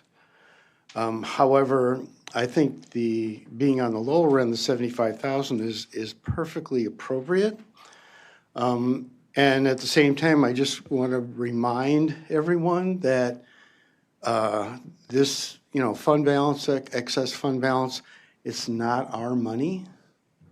It's taxpayer money. All right, it really belongs to the taxpayer. So, in my mind, it's fine to set some aside, but the balance really should be returned to the taxpayer in terms of applying that toward debt service to reduce taxes. I think that's the most responsible and appropriate way to handle that money. So I would certainly not suggest that we increase that number more than 75,000. And Supervisor Shirley has his hand up also, Vice Chair Fiedler. Before we get to Supervisor Shirley, I'll call on Supervisor. Telejohn. Me? Yes. Telejohn. Greg Telejohn. Ken, you mentioned that the 75,000 would include JDA negotiations. Aren't we paying it out of this year's budget? Well, we have $2,000 set aside this year. We have the ability to contract for services, and the Corporation Council has a budget that she needs to stay within overall. And so we're going to have some expenses this year. We probably won't spend $75,000 this year. That's my hope. A much lower number than that. To at least get us a review of the current JDA that we've been negotiating on and get a different, more specialized legal opinion on it. So that's what we're doing right now. This is through a TOLUS. This is through a TOLUS. Supervisor Shirley and then Supervisor Carlson. Yes. I think that we need to budget at a much higher number, and budgeting it and keeping it earmarked for intervention doesn't mean that we have to spend it. We just have it allocated to the side so that if we need it, when we need it, it's there. I would hate to go back and forth, and we've already voted to intervene. So why would we now take the stance that we're going to intervene, but we're only going to spend a small amount of money when this is a huge issue for us in this county? We have it's a huge amount of land that they're taking off the tax roll, and that is a huge issue for us. So it's a great use of one-time money. Yes, I understand it is taxpayer money. Yes, we have lots of our constituents that are very upset with this project. And I think a lot of us, I don't know of any of us, that are actually for this project going forward. So saying that we're going to spend a little bit of money on intervention, to me, is pointless. I mean, if we're going to spend $75,000 on it, then we're basically telling everybody that we're just going to give up and let the PSC do what they will. The reality is that the JDA is horrible. There's very little in there that's helpful at all. So we're going to need more than negotiating with the JDA. We've heard a lot of public comment on doing more negotiations and trying to get that JDA back. We've been doing this for 6-7 months or more to get to where we are, and where we are isn't good. So I think that we need to look at the reality of the fact that we need to do more at an intervention role, which is what we voted to do. And I don't know if anybody's noticed, there is a solar project that I can't remember exactly what county it's in. It is under review by the PSC right now. They are they have asked additional questions and kind of delayed their normal process because of the karst topography. So we're in the same situation that they are. We're going to need potentially some expert help on that. So $75,000 isn't going to pay for it, isn't going to cut it. So I think that the reason that administration committee that I asked for $500,000 was that at least we'd have a sizable amount that was set aside. If we use it, we use it. I think that we need to have that earmarked, but also get regular updates so that we know, hey, we really think that the best course of action for us is to spend this much on an expert. A TOLUS law says that we're going to need this much to intervene, and whatever for the next steps, because they are going to submit. They're doing their pre-submittal with the DNR. I think it's in a week or two. So we know that it's coming. These rumors that they're not going to submit by the end of the year, I think are false. I think Excel is much farther along in the process than they lead on to the fact that they are.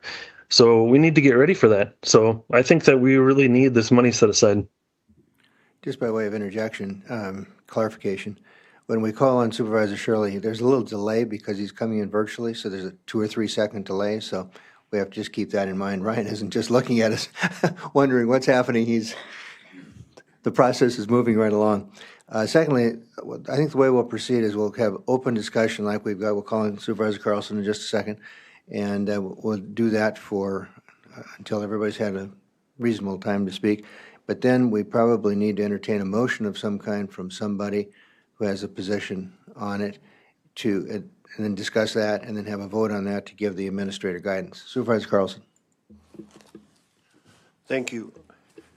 I also agree with Supervisor Shirley, what he said about the amount of money. And just in our last board meeting, we authorized, if we get the grant, I think that cost us $200,000. We pay thousands and thousands and thousands for bike paths to update bathrooms, which really affects a small percentage of the county. Most people aren't going to go on that bike path. Most people aren't going to go here, or a lot aren't going to go camping and see the new bathroom, this and that. But this solar facility affects whole towns. We sat and listened to the mayors say, we don't want this. And that's what they're getting from their people.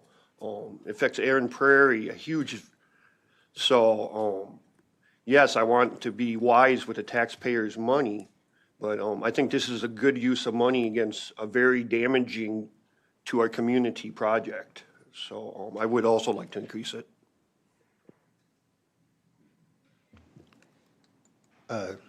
Supervisor Barklow. Can this 500 grand that we have set aside, can we consider allocating that? I mean, 75 sounds like, drop in the bucket when it comes to fighting this, so. Yeah, the money's there, available for your use. It fits within still our fund balance policy, and it's a one-time expenditure. So it meets all of the criteria that I would normally recommend for you. Okay. Supervisor Hanson. I think it's important to remember that we've had more than 100 people sign a petition saying, don't waste the county's money intervening this process. But you know what I'm wondering is if somebody could talk about what the intervening actually accomplishes. I think there's a misconception that intervening allows the county to have a veto over the utility commission. And I'm wondering if Corporation Counsel could talk about that. Yes, so I did ask Attorney Rebecca Roker to give options regarding costs and what that would look at like based on, intervening in the PSC or just negotiating the JDA. And it all depends on what the strategy of the county board is in terms of intervening in the PSC. If it's just reviewing the application, which will likely exceed 2,000 pages, and not having expert witnesses or reviewing expert reports, it would just give the county a seat at the table to give the opinions of the county. That would be on the lower end of the cost spectrum. If the strategy of the county board is to intervene in the PSC to take a more active role, which includes reviewing the submission materials, retaining experts, reviewing environmental reports, identifying deficiencies, being more of a deep dive, and trying to actually fight the process and fight the expert witnesses that Xcel Energy will put forward, that would then obviously cost a lot more. So it all depends on what the strategy is and what the county board decides to set forth as a strategy. How many times, to your knowledge, in the history of alternative energy, has the PSC rejected an application and prevented a project from going through? 0, as far as I'm aware.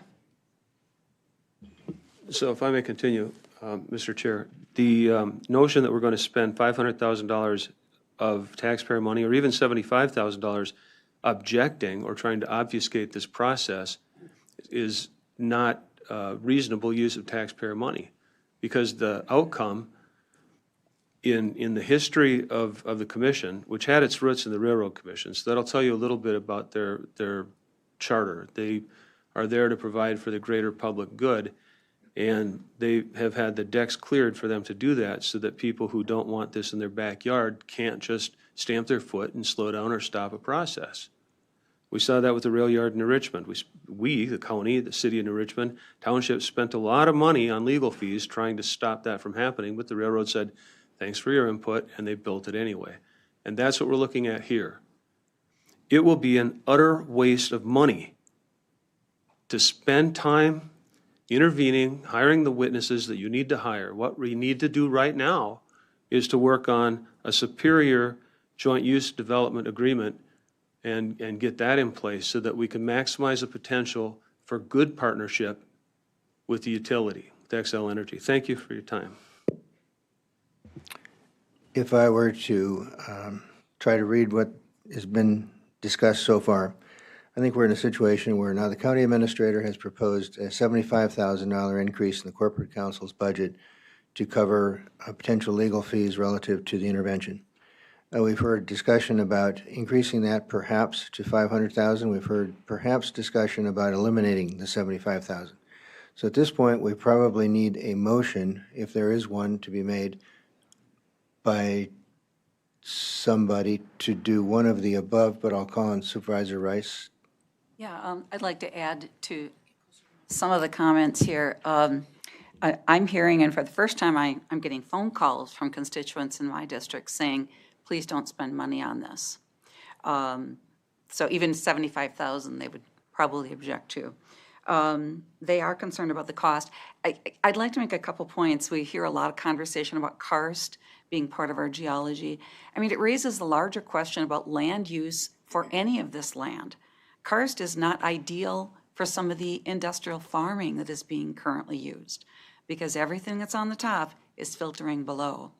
So it's not just for the solar panel. In fact, solar panels may very well yield a better water quality result than what we currently have. Nitrate contamination is a serious problem in the county. We haven't spent much time talking about it. We will in the future. So I don't think hanging our hat on karst geology is the only solution. I do believe that investing in a good JDA is the way to go. I'm pleased to see that we're going to have it be reviewed. When I hear people say things like, it's a terrible JDA, it's not a good JDA, or do one but not this one, we don't have a lot of basis to decide what's good or bad. You know, if I want a project to walk away, I'm going to say, don't do a JDA if I want it to go away. But the better approach, I think, is to use the expertise of an Atola's law firm who can look at the current JDA, the one that they recently worked on in Barron County, ride herd on the developer to make sure that they're getting everything they can, and then come back to us and say, this is what amounts to as good as you're going to get for this period in time. Had we started on that path 3 months ago, I think we'd be in a different spot today. And then finally, I just don't believe that we should be spending a lot of money on investing, whether it's $100,000 or even $75,000, on something where the towns that are most directly impacted are not here at the table saying we want to partner with you. They have to stand for the, you know, we've, I think, agreed that we don't have direct jurisdiction over what the PSCW decides. And the towns the most directly affected, some of their residents have been here repeatedly to tell us about that. And yet, they're not here at the table. They're not coming to us saying, well, we'll help pay for this. So that's the end of my point of view. Supervisor Van Summeren, and then I'll go to Supervisor Hens. Thank you. 2 questions. First of all, Corp Counsel, you talked about a high dollar amount and a low dollar amount. Put dollar signs on that numbers. Can you do that? Because that's good. That's going to make a difference. Yes, I can. So Rebecca Roker did give me 4 options. Option 1 would be no intervention at the PSC and continue negotiating the JDA. Estimated cost of $45,000 to $75,000. Option 2, continue negotiating the JDA, but also intervene at the PSC to have a seat at the table. That would be not hiring expert witnesses, just having our voice heard at the PSC would be between $75,000 and $150,000. Option 3 would be to take a more active role in intervention in the PSC and be more aggressive, and that could be up to $350,000 with the knowledge that each expert's testimony may run $10,000 or more for each expert. Just for the testimony portion. And then option 4 is the whole aggressive approach, you know, intervene in the PSC, sue the PSC after if the application is approved, and that could cost up to $750,000 or more. One more question, if I could ask. Have they, no doubt they're working on, they're doing these already. They're defending counties in this case. What is their feeling about the possibility of making a change, putting a roadblock in front of the PSC or not? What is their, now I realize they're on the take here, so they may give you a jaded answer, but what? So Attorney Roker did tell me that you're not going to likely stop the PSC process. The application is likely going to be approved. Obviously, negotiating a good JDA is the best option for the county. She really feels that having a good JDA will benefit the citizens of the county. And she indicated that she recently had the case in Barron County that they're working on where Barron County did not have a JDA. They did not intervene in the PSC. After the application was approved, Barron County did sue the PSC, but the sole purpose for that lawsuit was to negotiate a JDA, which I think they're almost completed with that JDA. And so she said that's really the best outcome, that the lawsuit probably won't, no other result will come of that except for this negotiated JDA. So she really does believe that having a good JDA is the best option. She indicated it's not likely that you're going to change the outcome of the application, that the PSC will likely approve it. But if we do intervene and have that seat at the table, can at least give, you know, if there's 2 options that are before the PSC, then our attorney could have a say into which option this county might believe is more beneficial for the citizens. Okay, thank you. And then one more final question. Somebody has to play the devil's advocate. Nobody has yet, so I will.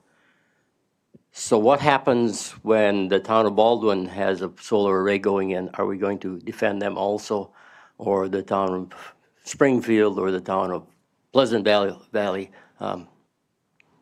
You know, are we setting a precedent here? And if so, maybe we should have an upper amount that we will do it, and that's it.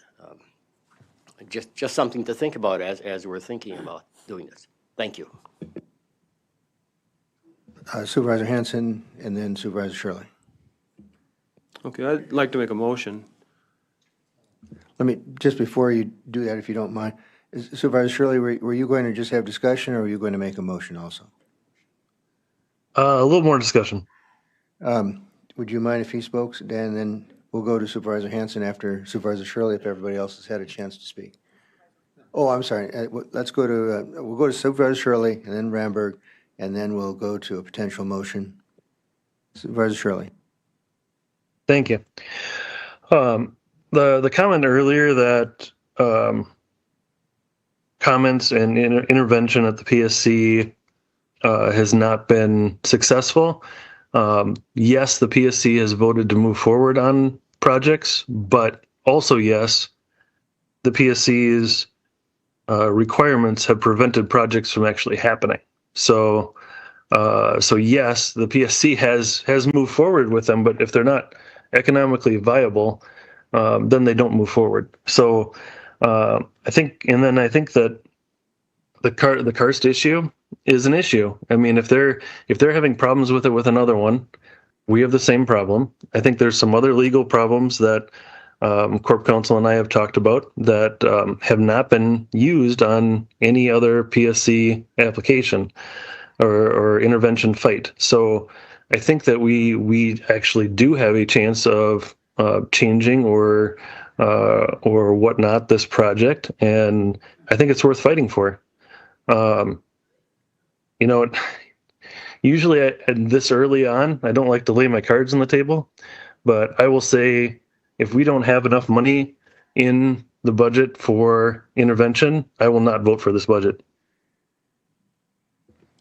Supervisor Ramberg. Thank you, Mr. Chair. As we've been moving through this process, it's my understanding that we've had the largest number of citizens against this over the course of the last few months.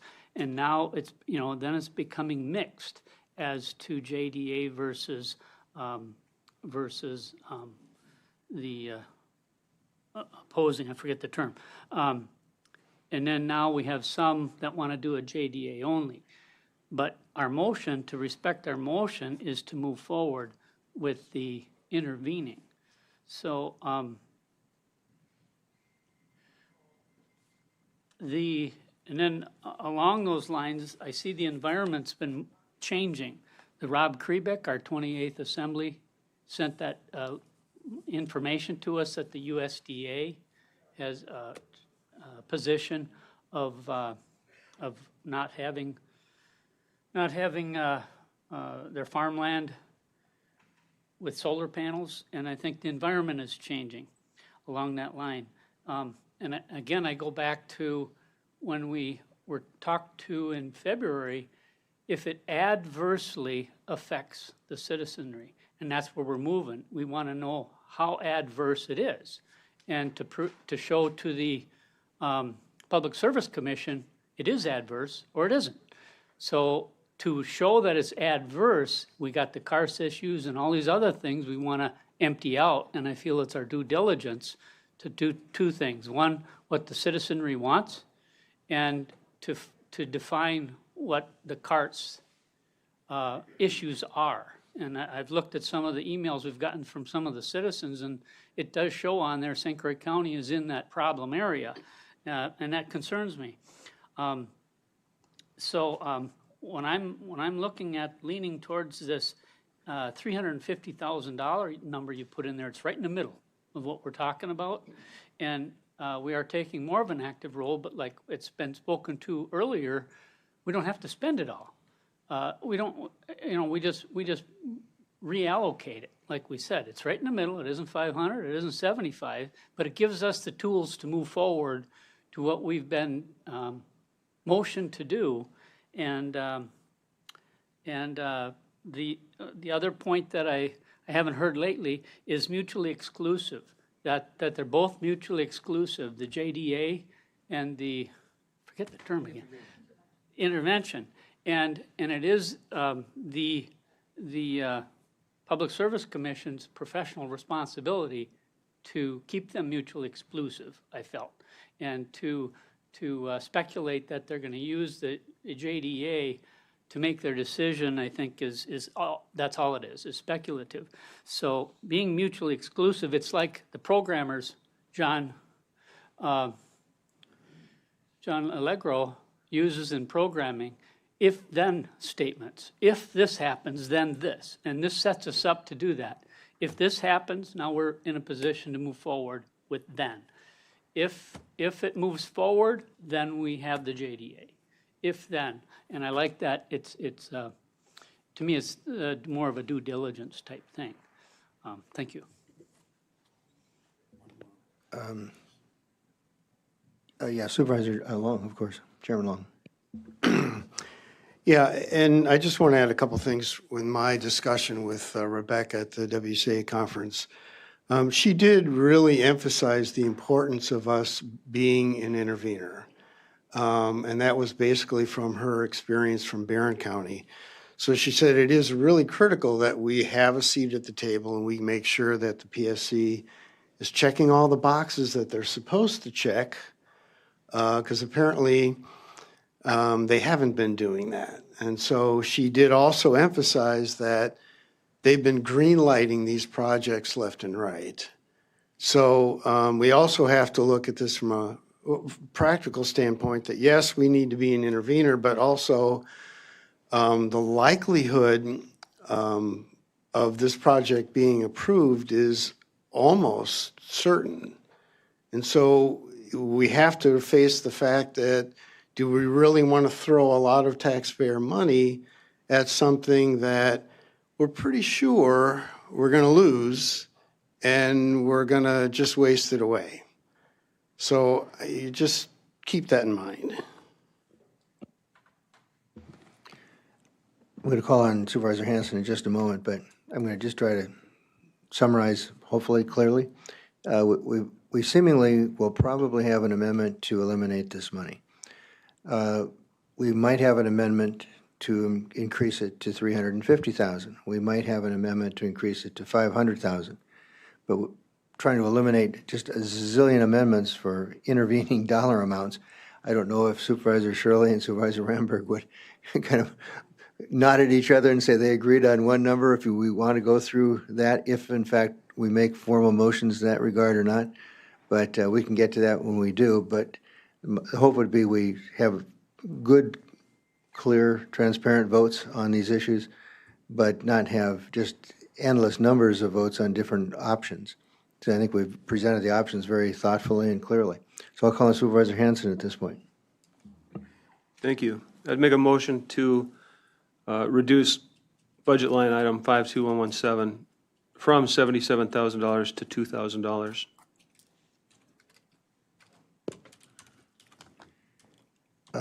Supervisor Hanson, you said 5 to?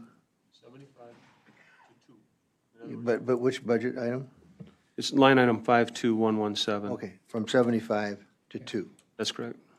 So the amendment is to reduce line item 52117 from 75 to 2. So actually, technically it's from 77 to 2 because there were 2 already in there, so now it's 77, so it's 77 to 2. Is there a second? Do not see a second, so the motion dies. Are there any other motions? I see Supervisor Ramberg. I'm looking at Supervisor Shirley at the same time, but Supervisor Ramberg raised his hand. I'll make a motion to increase that line number 52117 to 350,000, to 352,000. Okay, the motion is to raise the same line item from 77,000 to 352,000. Is there a second to that? Supervisor Shirley has his hand up. Supervisor Shirley seconds that? I don't know if he does or not. Was that a second, Supervisor Shirley? No. No, okay. Was there a second to Supervisor Ramberg's motion? Seeing none, that dies. Oh, I'm sorry, Supervisor Ramberg just seconded it. Nope, Van Summeren. I'm sorry, Supervisor Van Summeren. It was really close. I'm looking at Tim and I said his name. So we have a second for that. Any discussion? Seeing no further discussion, oh, I'm sorry, Supervisor Rice. So let's just be really clear, that this motion does not include any cost split with the towns, correct? It's all county money. It's all county money, so everyone in this county would be paying for this. And the cost would be spent on lawyers, correct? And perhaps other experts from throughout the state, maybe a Tolis law firm. And that this was on the higher end of what a Tolis law firm thought it was going to cost. Is that what the dollar amount is? Correct. That would be basically in the option 3, which is negotiating JDA, intervening in the PSC, and being aggressive at the PSC, trying to, challenge experts, hiring our own experts. That would include, that's their higher end of 100,000 to 350,000. Okay. And then the question further, because we haven't spent much time talking about this, there are other solar projects that have happened, or renewable projects. I think there was a wind farm one. Has the county ever asked all of its citizens to pay for the costs of opposing any other solar projects in the county? I don't know the answer to that. I can tell you that I spoke to Portage County Corporation Council, and in the Vista Sands project, which is one of the largest ones in Wisconsin, he said that Portage County did not vote to intervene in the PSC. They were part of the JDA, but the towns involved intervened on their own in that project. That's basically the only project I really reached out to another corp council on so far. Yeah, I believe there are other renewable energy projects that happen throughout the county, and I don't know if they ever came before this body, but that we didn't allocate any money towards it. So we would be setting a precedent in the event that this were to come before us again. It is a large tract of land. It is 1.5% of the farmable acres in the county that we have. I will be opposed to spending this amount of money. It is throwing good money after a bad idea. Investing in a JDA makes a lot of sense. So the more peeled back proposal of $77,000 for this line item, I think is reasonable. Well, 77 all in, I think, it is a more reasonable amount to ask the residents of this county to pay for expert legal help as we navigate this process. We did hear in the presentation at the WCA conference, and also from the solar project here recently in Richmond, that the best investment that we can make for everyone is to invest in a good JDA, and that to do both, to wear both hats. I voted for the intervention, not because I wanted to have a blank check, but because I recognized that we may very well be here as the PSC works through its process and need to invest something. But I view this as full employment for lawyers at the 300,000 level, and not a good investment for the county. So thank you. Is there any further discussion on Supervisor Ramberg? Okay, I'll call on Supervisor Hanson and Supervisor Carlson. Maybe it would be a good idea to vote this down and then come up with another solution, which is the county would be willing to match what the townships can put into an intervention. We've decided that our policy is to intervene, which I voted against, but I'm very uncomfortable spending money for this and requiring every single citizen in the county to make their contribution to this without the townships who've really been complaining about this to put their own money in. So I'd be willing to support something where we are matching up to a certain dollar amount what townships are willing to invest in this. When we fought the railroad, townships put money in, cities put money in, and the county kind of matched that. So that's an idea, and I'd ask you to please consider that. Let's ask them to put their money where their mouth is, and they've been pretty mouthy with no money coming forward. Supervisor Carlson. I know that there's some citizen groups out there that are raising money and plan to intervene. On change.org, there is a petition with 5,225 verified signatures against it. Of course, who knows how many are St. Croix County citizens or not. But, what was my other point? Oh, and there is one more option that's been presented to me that Atloff Law Firm didn't present, and it's an option to not spend any money on a JDA, not spend any money on intervening, and then suing after PSC. And their idea is we hold it up long enough with the changing political, with the Trump administration being not friendly to projects like this, and the chance of an administration change, which could change to PSC. If we hold it out long enough with the lawsuit, then we can make it last so long that we can get it changed politically. We'll have a PSC, we could have a PSC that is more friendly to us. So that would be another option out there. Is there any further discussion on the Ramberg amendment? Supervisor Shirley, did you have a further comment on the Ramberg amendment? Yes. I think for now, I would be in support of the amendment. I think it's a good direction. I don't know if that's necessarily where we want to land on in our final budget, but I think for now it's a good direction.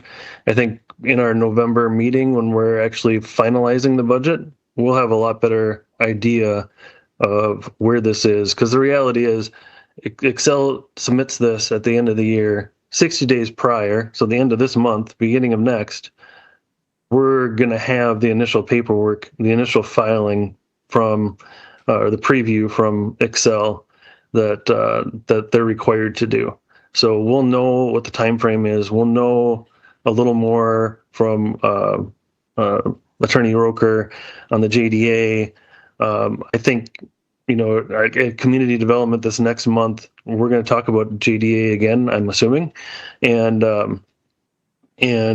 maybe some other things, because I know that there's some items on there that were not caught when they were submitted back to Excel again for the next go around, that we need to talk about having in an option as in the JDA. So I think there's a lot of moving parts here. Yes, we'll have some more answers there. So yes, I will support this amendment, but know that when it comes to our final budget vote in November, we may know at that point that 350 isn't enough. So I just wanted to lay that out there. I think Supervisor Shirley brought out some very good points. It is still very fluid, and we have some good ideas on the table that could be handled, as you say, either in the subsequent 3 weeks before the November meeting on the budget, and get a lot more clarification on those things.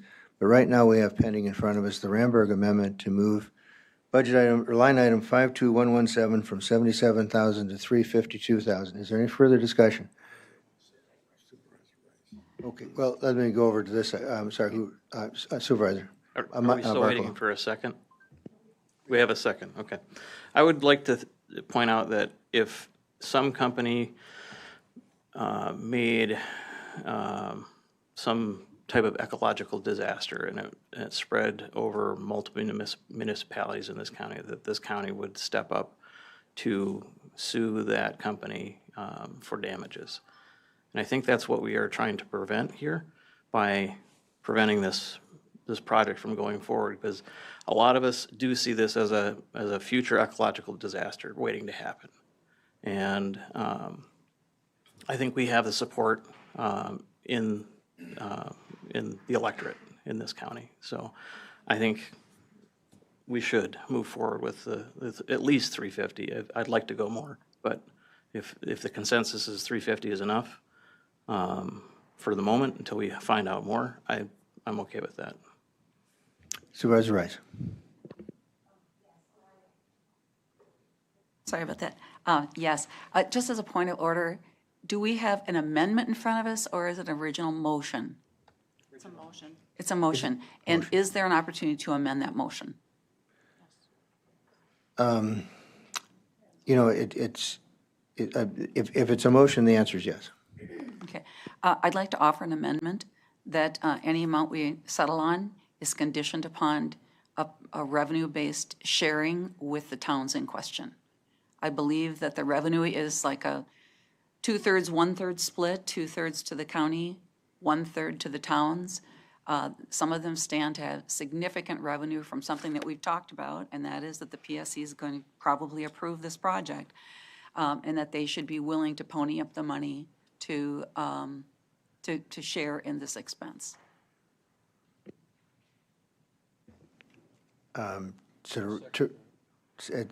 Amendment's been made and seconded by Supervisor Hanson, basically to share expenses on any costs associated with the solar farm project. Is that, Could I clarify that? Are we talking about sharing equally the expenses or a certain value? Have you assigned a value to that? I was having it be as a function of the anticipated revenue split, which I believe is 2/3 to the county and 1/3 to the towns. and I would just ask, could the administrator or the community development director, if he's here, clarify, is that the correct ratio of split at this point? Correct. Okay, so it's 2/3, 1/3. Supervisor Telejohn. So if the municipalities don't agree to this, then we're not going to do anything? We're not including the municipalities in this yet.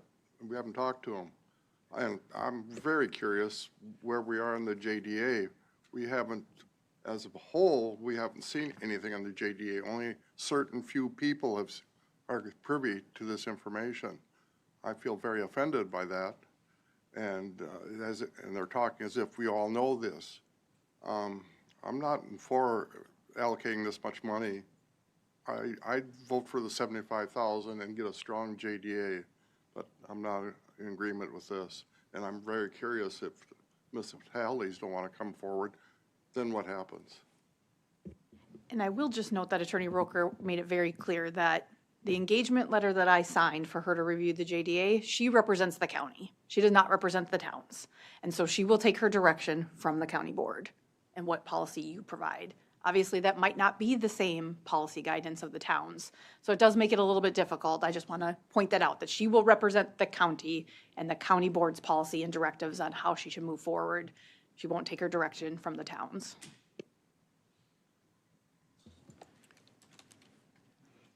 If there, I was just going to ask Supervisor Rice to, again, state her amendment based on the discussion that's just occurred as to what you believe the amendment should read.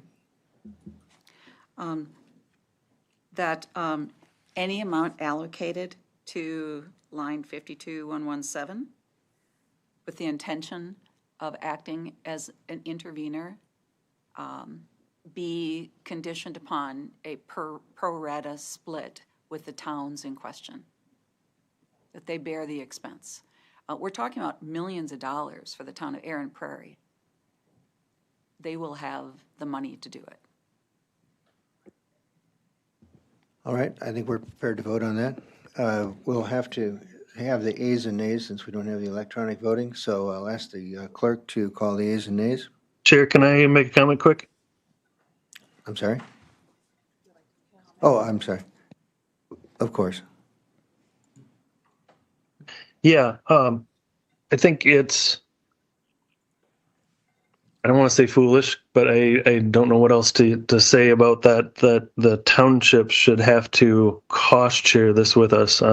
Anybody that has been involved in townships and cities know that this would absolutely break their budget. Like they're not going to have the money, and they have the same problems that we have. They have the same issues of being up against their levy limits. They're not going to be able to raise them. Yes, if this project goes through, will they make money on the solar? Yeah, but who's going to cover the cost until that comes through? I mean, we're talking about a project that we're going to intervene in 2026. Intervention process takes 12 to 18 months. Then it has to get constructed, then online, and then they'll start making money in the previous year after that. So who's going to carry that money for the townships for potentially 2 years or more? I don't think that's realistic to to ask. And I think that we may have a couple of our townships. We know that there's a private organization that's going to intervene. And some of our townships may. But to Corporation Council's point, they may not be intervening on the same things and the same issues that we're intervening on. So we're asking them to cost share something. Then are we going? They're not willing to sign on the JDA. They're not willing to do any of that. So we're asking them to cost share something that may or may not be in their best interest. I really would be against this. See no further discussion. We'll be voting on the Rice Amendment relative to cost sharing with the municipalities with the county on the solar farm issue. So I'll ask the clerk to call the ayes and nays. An A vote is to support the Rice Amendment, and a nay vote is opposed. Supervisor Leaf, No.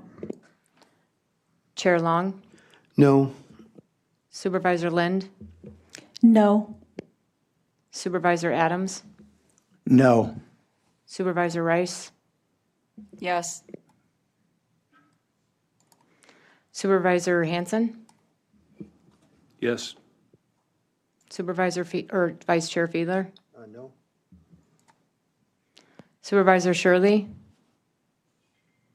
No. Supervisor Telejohn, No. Supervisor Barkalow, No. Supervisor Carlson, No. Supervisor Swanepoel, No. Supervisor Ramberg, No. and Supervisor Van Sumeren. Nope.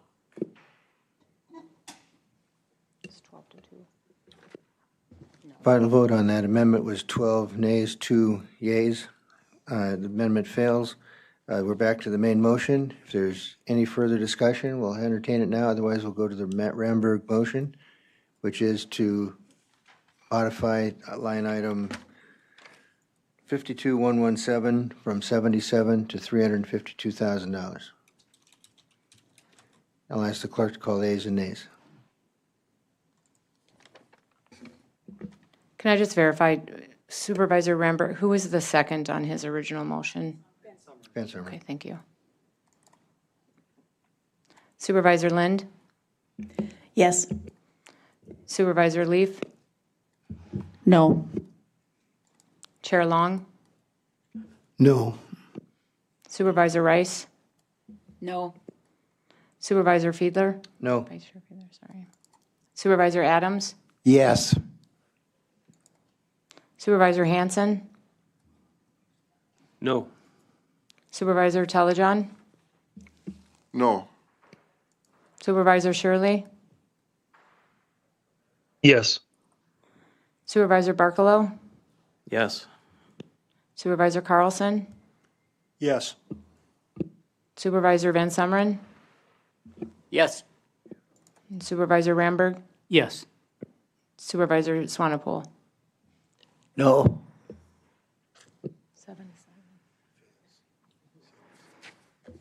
The vote was 7-7. A motion needs a majority to pass, so the motion fails. So at this point, we have had motions on the issue, and if there are no further motions, what will stand as we go forward to the November meeting on this issue is as the administrator had recommended at $77,000. So with that, I'll call on the administrator to continue his discussion of the budget.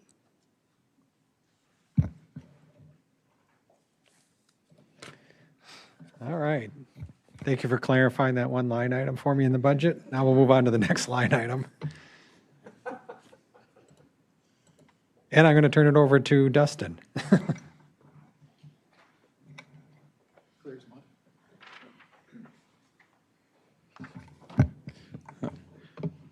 All right, thank you, and good morning, everybody. All right, now that that's over, we can continue with Ken's, what he called an almost perfect budget, right? Surprised he didn't refer to it as the Cobb. Ken's one big, beautiful budget. Would have fit well this year.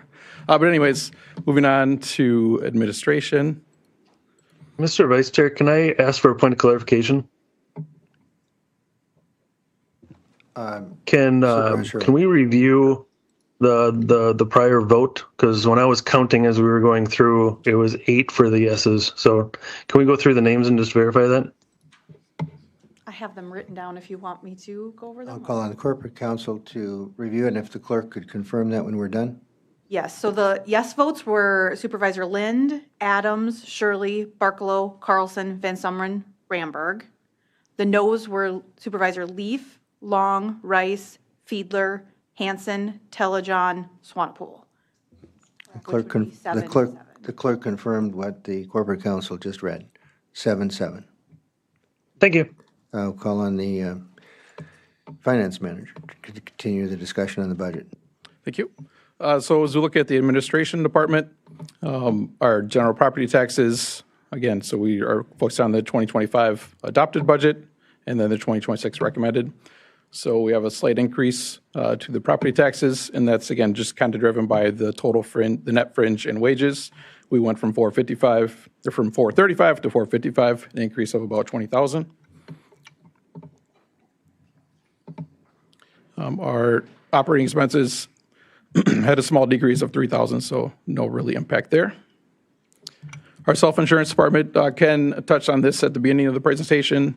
So while our health insurance funds or health insurance costs went up about 2.8%, it was kind of shared a little bit between a 1% increase to employees. And then we also saw a decrease in the number of employees electing coverage. And so we're seeing this now in the 2026 budget. So our actual total budget didn't really change from year to year. It stayed at the same amount as the prior year. We just kind of had a couple changes to highlight. One would be the HSA liability. So we went from $150,000 to $250,000. This is the amount that's contributed to employees that are on the high deductible plans. So for single coverage in 25, it was $500. 26 is going to be $600. In 25, it was for families $1,000. 26 is going to be $1,200. So between that small increase and then the number of people that are electing the high deductible plan, we saw a $100,000 increase to that cost. We did budget a little bit less in the insurance premiums and claims cost. That's just kind of as we get farther into our second year of the clinic, kind of trying to hopefully see some of that benefit of having our own clinic and people going there rather than to the hospitals.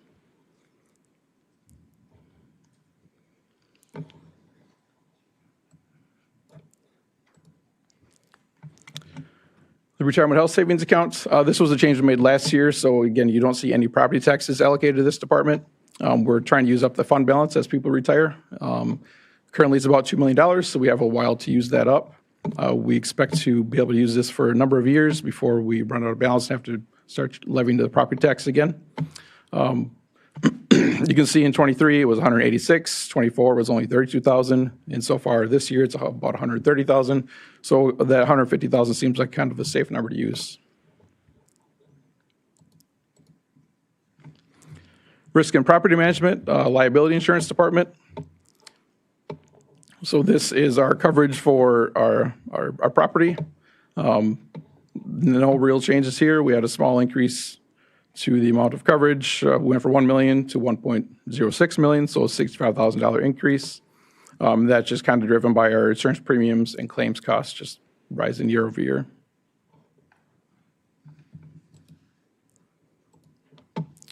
Workers' compensation department. Again, we're self-funded for workers' comp.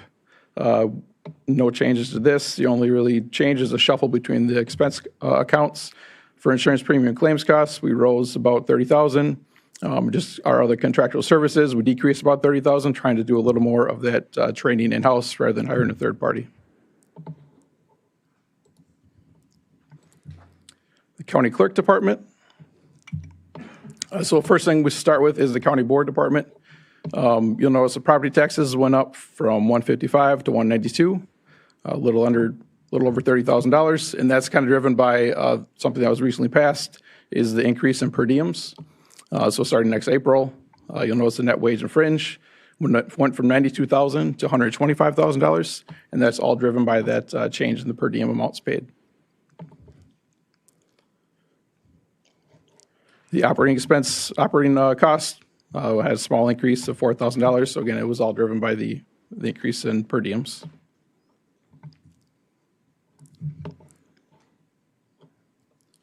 The county clerk department. So the general property taxes rose about $30,000. They also added increase of $10,000 to their clerk fees for things like passports that they collect for. And that offset the wage and fringe increase that went from $390 to $425. So again, basically it was all driven by the net wage and fringe. Operating expenses, small increase to supplies. Total increase operating was about $5,000. The dog fund, not really anything to say here. It's just basically a pass-through for fees collected. The elections department, you'll notice it went up from about $60,000 to $85,000 for the property tax line. This is due to the even year, more elections next year in 26 compared to 25. So you're going to be more in line with what the 2024 actuals are. So it's just the operating supplies for the ballots, and then the publications of printing. Both those lines went up. $20,000 for supplies and $10,000 for the publications.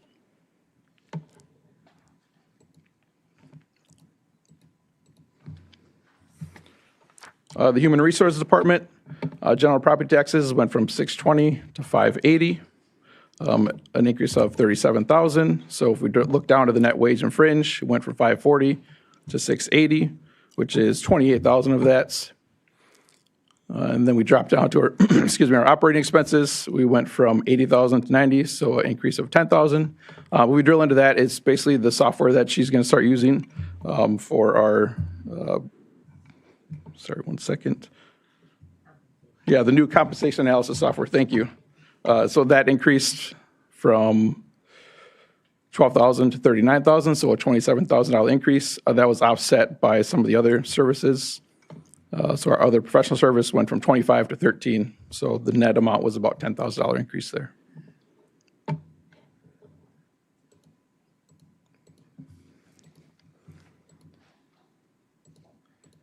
Our IT departments, we had an increase of expenses about $84,000, which drove the property tax line item from about $2.7 million to $2.76 million. So if we focus on the net wage and fringes, that went increased about $51,000, which is expected with the changes made. If we look down at the operating line item, we went from $1.2 million to $1.23 million to $1.26, increase of $30,000. And that was driven by a couple of expense line items. Which is our typical ones. Our software and subscriptions went from $818 to $821. And then our non-fixed asset, our equipment purchase, so our computers, things like that, went from $185 to $215, just increase in costs that we're seeing.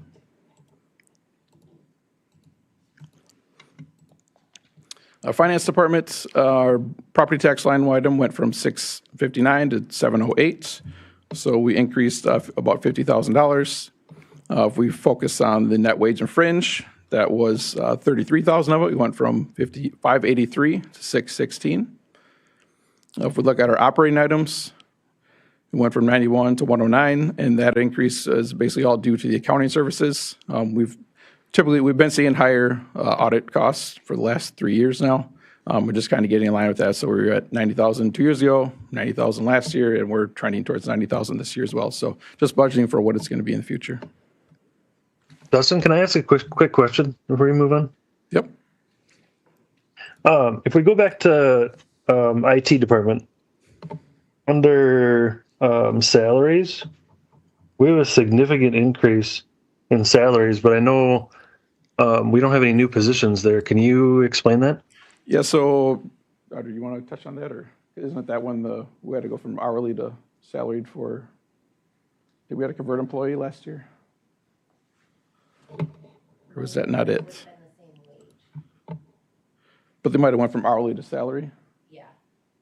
So we've been transitioning, all new hires into a specific role from salary. Total wages is fine. It's just a flip between wages and salaries. Yeah, so it's just a coding of an hourly salary went from, so you'll notice that the wages are hourly employees. So that went from $440 to $375. So it's basically converting an hour employee to a salary employee. Does that make sense? Okay, thank you. Okay.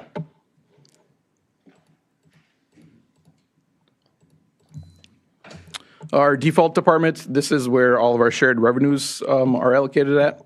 This includes your sales tax item.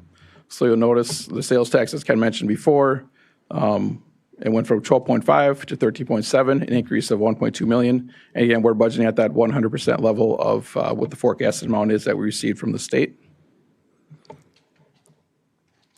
One item that we'll touch on later is also the rent revenue. So we took this out of this department and we put it into Taylor's department. So you'll see that in a couple slides.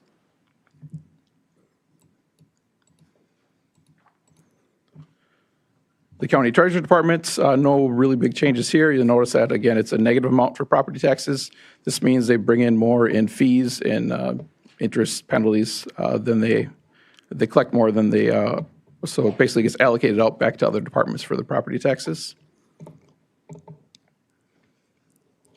And really the only change were in net wage and fringes. It went from 363 to 376, an increase of about 13,000. And no real changes on the operating line item, went from 94 to 98, just minimal changes there. So again, the facilities, like I said before, this is where we put the rent revenue from that other department, that default department. So basically, Taylor's getting all the expenses for the utilities, building maintenance, things like that. All the expenses are coming here, so it makes sense that all the rent revenue is coming in this department as well. So that went up from $66,000 to $336,000. And that was, as Ken touched at the beginning of the presentation, a driver of the new DOC space for a full year, the reform medicine clinic rents, and then higher rates for the USDA rent agreement. You also notice that drove the property taxes down from 2.2 million to 1.93 million. And if you look at his total expenses, Taylor gets a little bit of a gold star. He actually went from 2.29 million to 2.7 to 2.27, so a decrease of $20,000 in his department. Net wage and fringe went down $10,000, and then the other amounts on operating expense went down the other $10,000, and that was due to a decrease in our electricity budgeted. So we budgeted $325 last year. Just all the energy efficiency that's been built into the new building, along with seeing the bills for a full year, just kind of made us realize that maybe that was a little too high, so we knocked it down to $300,000.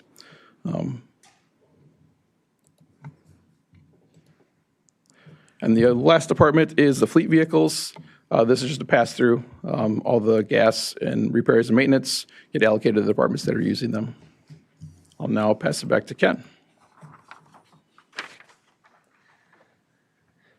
I don't want to wear Dustin out by making him do too much. I'm just kidding. He's going to pick up the next big chunk.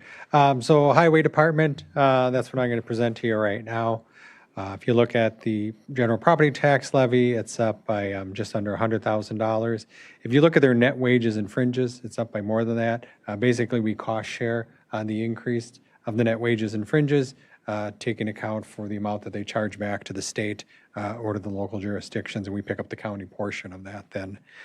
Their total budget is up by a couple of $1 million. We talked about that. It's the fees that they charge, money coming from the state, and that's all put back into the highway infrastructure. Any questions on the highway department? We'll keep trucking along then. Oh, went the wrong way.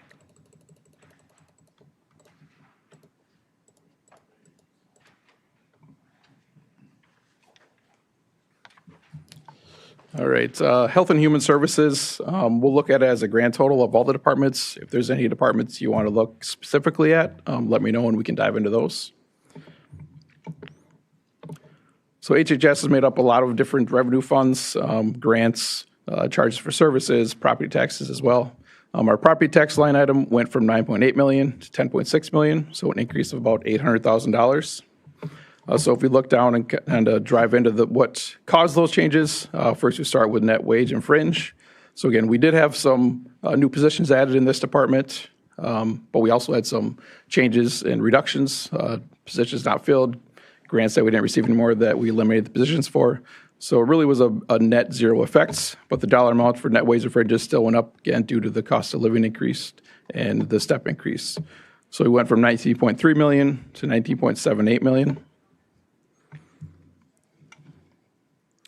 And then if we focus on our operating line items, so we went from 9.1 million to 9.038 million. So a very small decrease there.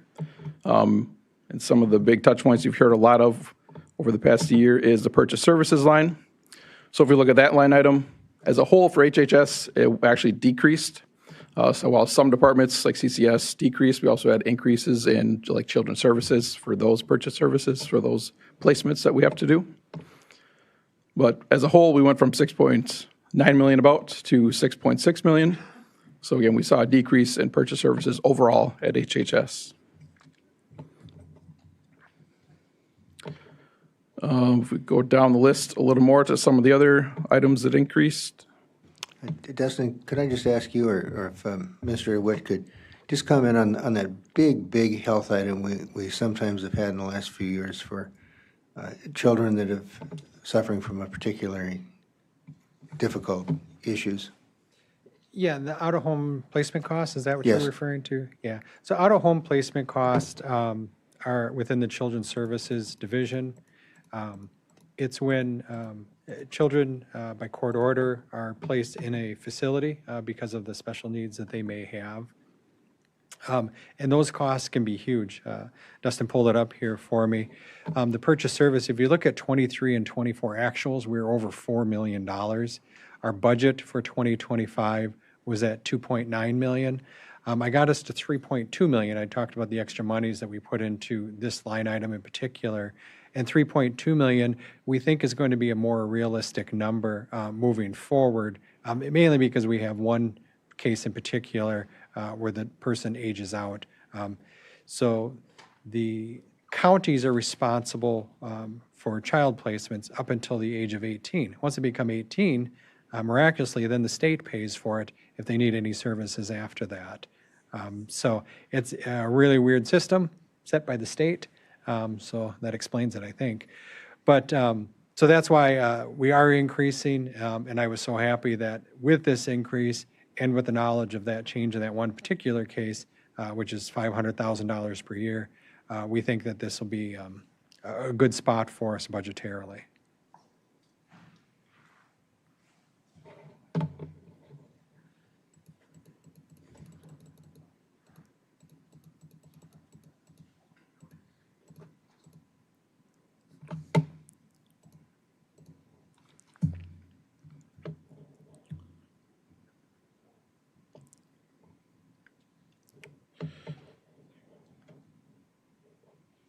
Okay, so some of the other changes in HHS, an increase in catered food, just the rising cost of the food that we purchase, the meals that we purchase went from 400 to 425.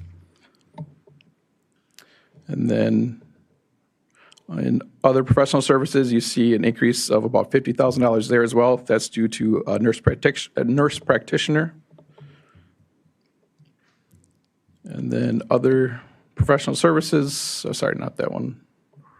Other contractual services, you notice we hadn't budgeted for that in the past, but we received a grant. So it's offsetting revenues for $50,000 and the grant expenses $50,000. That's for the Onyx House.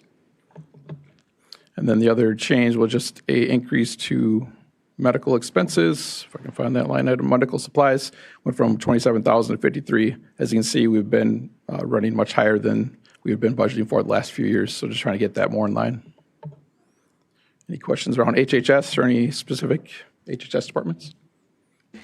We won't really know the impact of any federal cuts on our county budgets for a while. So, I mean, this is a speculative budget, I suppose, if there are some things that we're required to do that the state doesn't pick up for us that we'll still have to, which is part of the reason why I'm being fiscally conservative with the other issue, is because we do not know what's going to happen.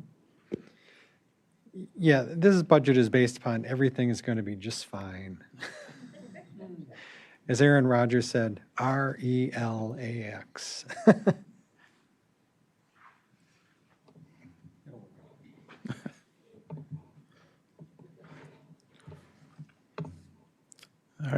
Moving on to healthcare campus.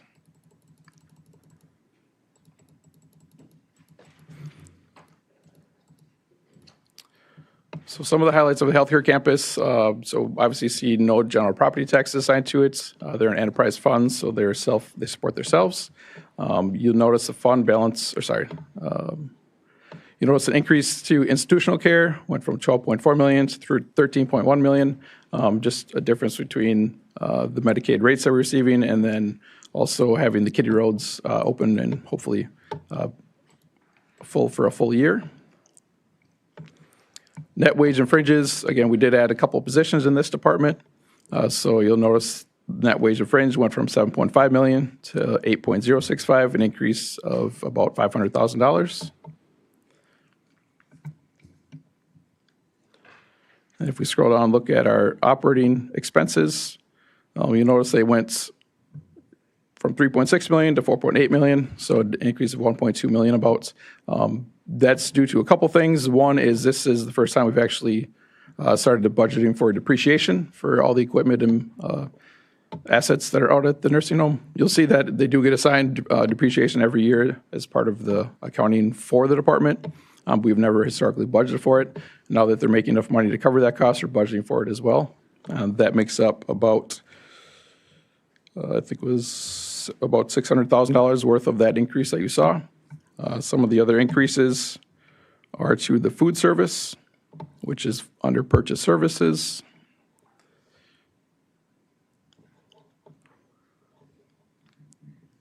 So purchase services went from 844 to 962. Again, that's just the food costs going up again.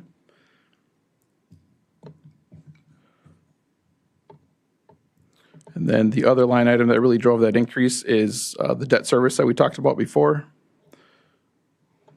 So that line item went from 500 to 750. We're increasing another $250,000 that was transferred straight over to the debt service fund. Any questions about the healthcare campus?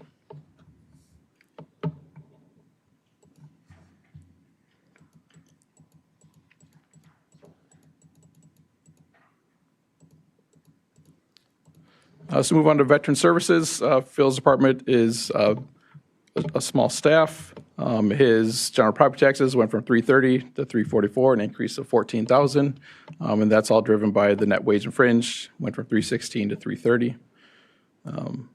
Operating expenses stayed in line with last year, so no changes there.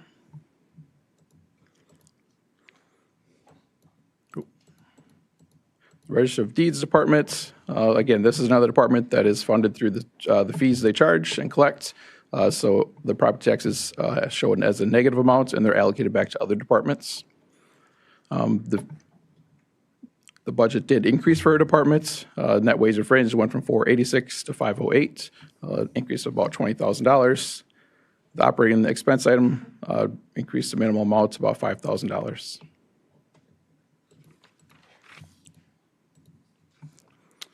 Moving on to the Parks Department. Property taxes went from 487 to 522, an increase of about 35,000. You'll notice that we did drop the park fees and rents down a little bit from 435 to 414, so a decrease of about $20,000. Just kind of not seeing that high of 23, maybe kind of going down from the COVID levels that we were seeing before. Last year was 406, and this year we're kind of trending towards that 400 mark again, so that's the reason for that reduction. The net wage and fringe went from 631 to 663, an increase of about $30,000. And then the operating expense line item went from 369 to 349. So again, another gold star back there for Jason. He actually decreased about $20,000, and that was driven by just negotiating a little better with some of the services that we get, and then not having as many, what was it? The reduction in the number of septic pumps, the number of trips that come out, so kind of reduce the fees for our refuse collection, other contractual services.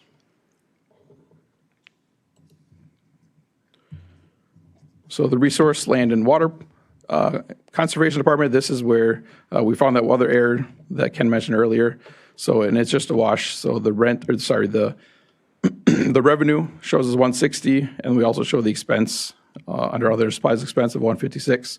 So we'll just reduce the revenue by the same amount as the expense, and so you'll see the actual amounts. It should be closer to, I believe, $90,000. Yeah, it just doubled up. So you'll notice that the property taxes went from 224 to 212, so it actually decreased $12,000. And then our grants are still in line with last year. Net wage and fringe had a small increase of $8,000 from 393 to 401. And then the operating expense line item again, so while it went from 418 to 487, that was just due to that duplicate entry. So there actually was really no change in that line item. So the other supplies and expense would be closer to 90,000 than it was last year.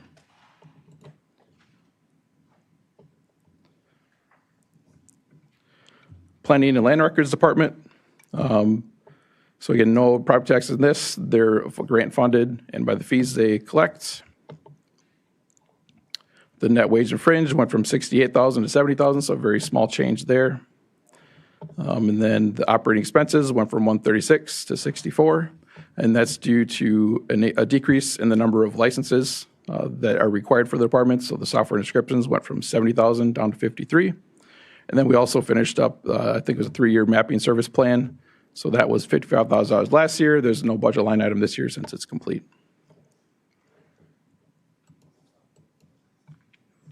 In the zoning department, general property taxes went from 1.87 million to 1.9 million, so a small $30,000 increase. If we look at what drives that, our net wage and fringe went from 1.84 million to 1.9 million, so about $60,000. And our operating expenses went from 388 to 368, so we dropped $20,000 there. And that was due to a reduction in the design fees that we're going to collect for, that we're going to have issued for next year. So the other professional services that dropped from 85 to 53. So that's where the decrease is there.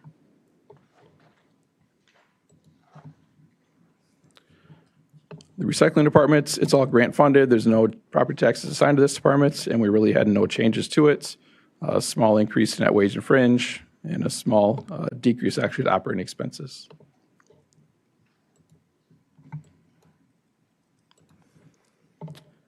Hazardous waste department, this is where the clean sweep events are accounted for. So it's a share between grants and property tax money. We had no change in the property taxes allocated for next year, and just a very small decrease to the operating expenses from 82 to 77.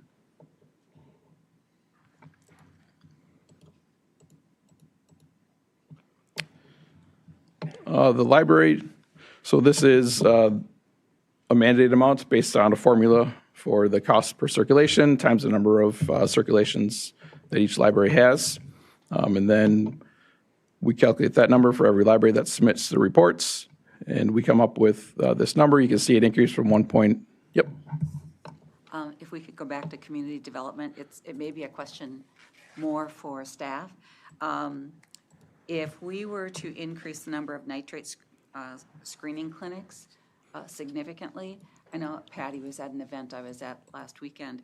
I don't know if that would roll up into a budget dollar amount. We are getting reports, even at the screening clinics, that the number that are testing over the safe limit is increasing. Yeah, thank you, Supervisor Rice. We are already going to increase the amount of nitrate screening options that we provide through the county, and that'll be grant funded with that new public health grant of 10 grand. So. Thank you, Jason. So back to the library, again, it increased about $190,000. If we look at the breakdown of the libraries, we can kind of see that the reason for the change was Hudson. Their library went up about $171,000, so that's the big driver for the difference in cost. You notice that we're funding at 100%, as we have historically. And you'll also notice this year, if you pay attention from last year, we don't have the hotspot funding, which was about $8,700 last year, so that was removed from the budget for this year, per guidance that we received last year. UW extension, you'll notice last year for the fund balance supply line item, we kind of use that as a one-time amount to get by for the year rather than using tax levy. So this year, we went from 68,000 to 116 to fully staff the 2 positions that were requested. And those 2 positions are the 4-H educator full-time and then also human development and relationship educator along with 2 student interns. And so that's the reason for the decrease from 254 in operating expenses last year to 117 for next year.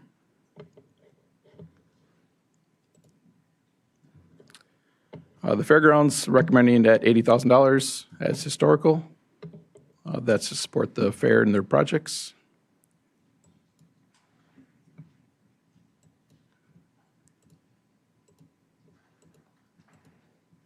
And then the last department for me is the economic development. This is again budgeted the same as prior years, $115,500. That's for the St. Croix Economic Development Grants. And that's the amount that they requested, that matches the amount that they requested. And I'll pass it back to Ken. There you go. Isn't Dustin doing a good job? He's getting to know the budget just as well as I am. The last 2 items on there are the KIP. You've already adopted the KIP by resolution. We build that in. It's such a big dollar amount and such complexity, we always take that separately. But it is built in, and the funding for 2026 is really part of this budget. So I just want to point that out, that it's in there. And then debt service is the last one. So again, the debt service payments plan for 2026 are in here, so the $11.3 million. That's our debt schedule. That is page 236. So that is all that we have for you today. I know it's a lot. I really appreciate you guys taking the number of hours it takes to listen to myself and Dustin drone on and on about all these numbers. But it is important that we do go over it in as much detail as we do so you understand where all the money and the changes are in the budget. And so with that, I'll turn it back over to Vice Chair Fiedler. And I would simply ask the board if they had any further questions for the administrator on any topics we've gone over today. And seeing none, thank you again, Administrator Webb and Dustin and the department heads for being here for an excellent presentation. I think it covered everything in proper depth and great detail where we needed it, and appreciate all your efforts that went into that. It's an awful lot to cover in, well, really only less than 4 hours, and so, or just over 3 hours. And really appreciate all the effort that went into it. Seeing no other comments, requests for future agenda items? Seeing none. Announcements? There are none. Date of the next meeting is to be determined. It'll be next spring, presumably, maybe possibly as late as May. And so that's an undetermined date. And with that, I just want to thank everybody for a very thoughtful discussion of all the critical issues today. With that, we're adjourned.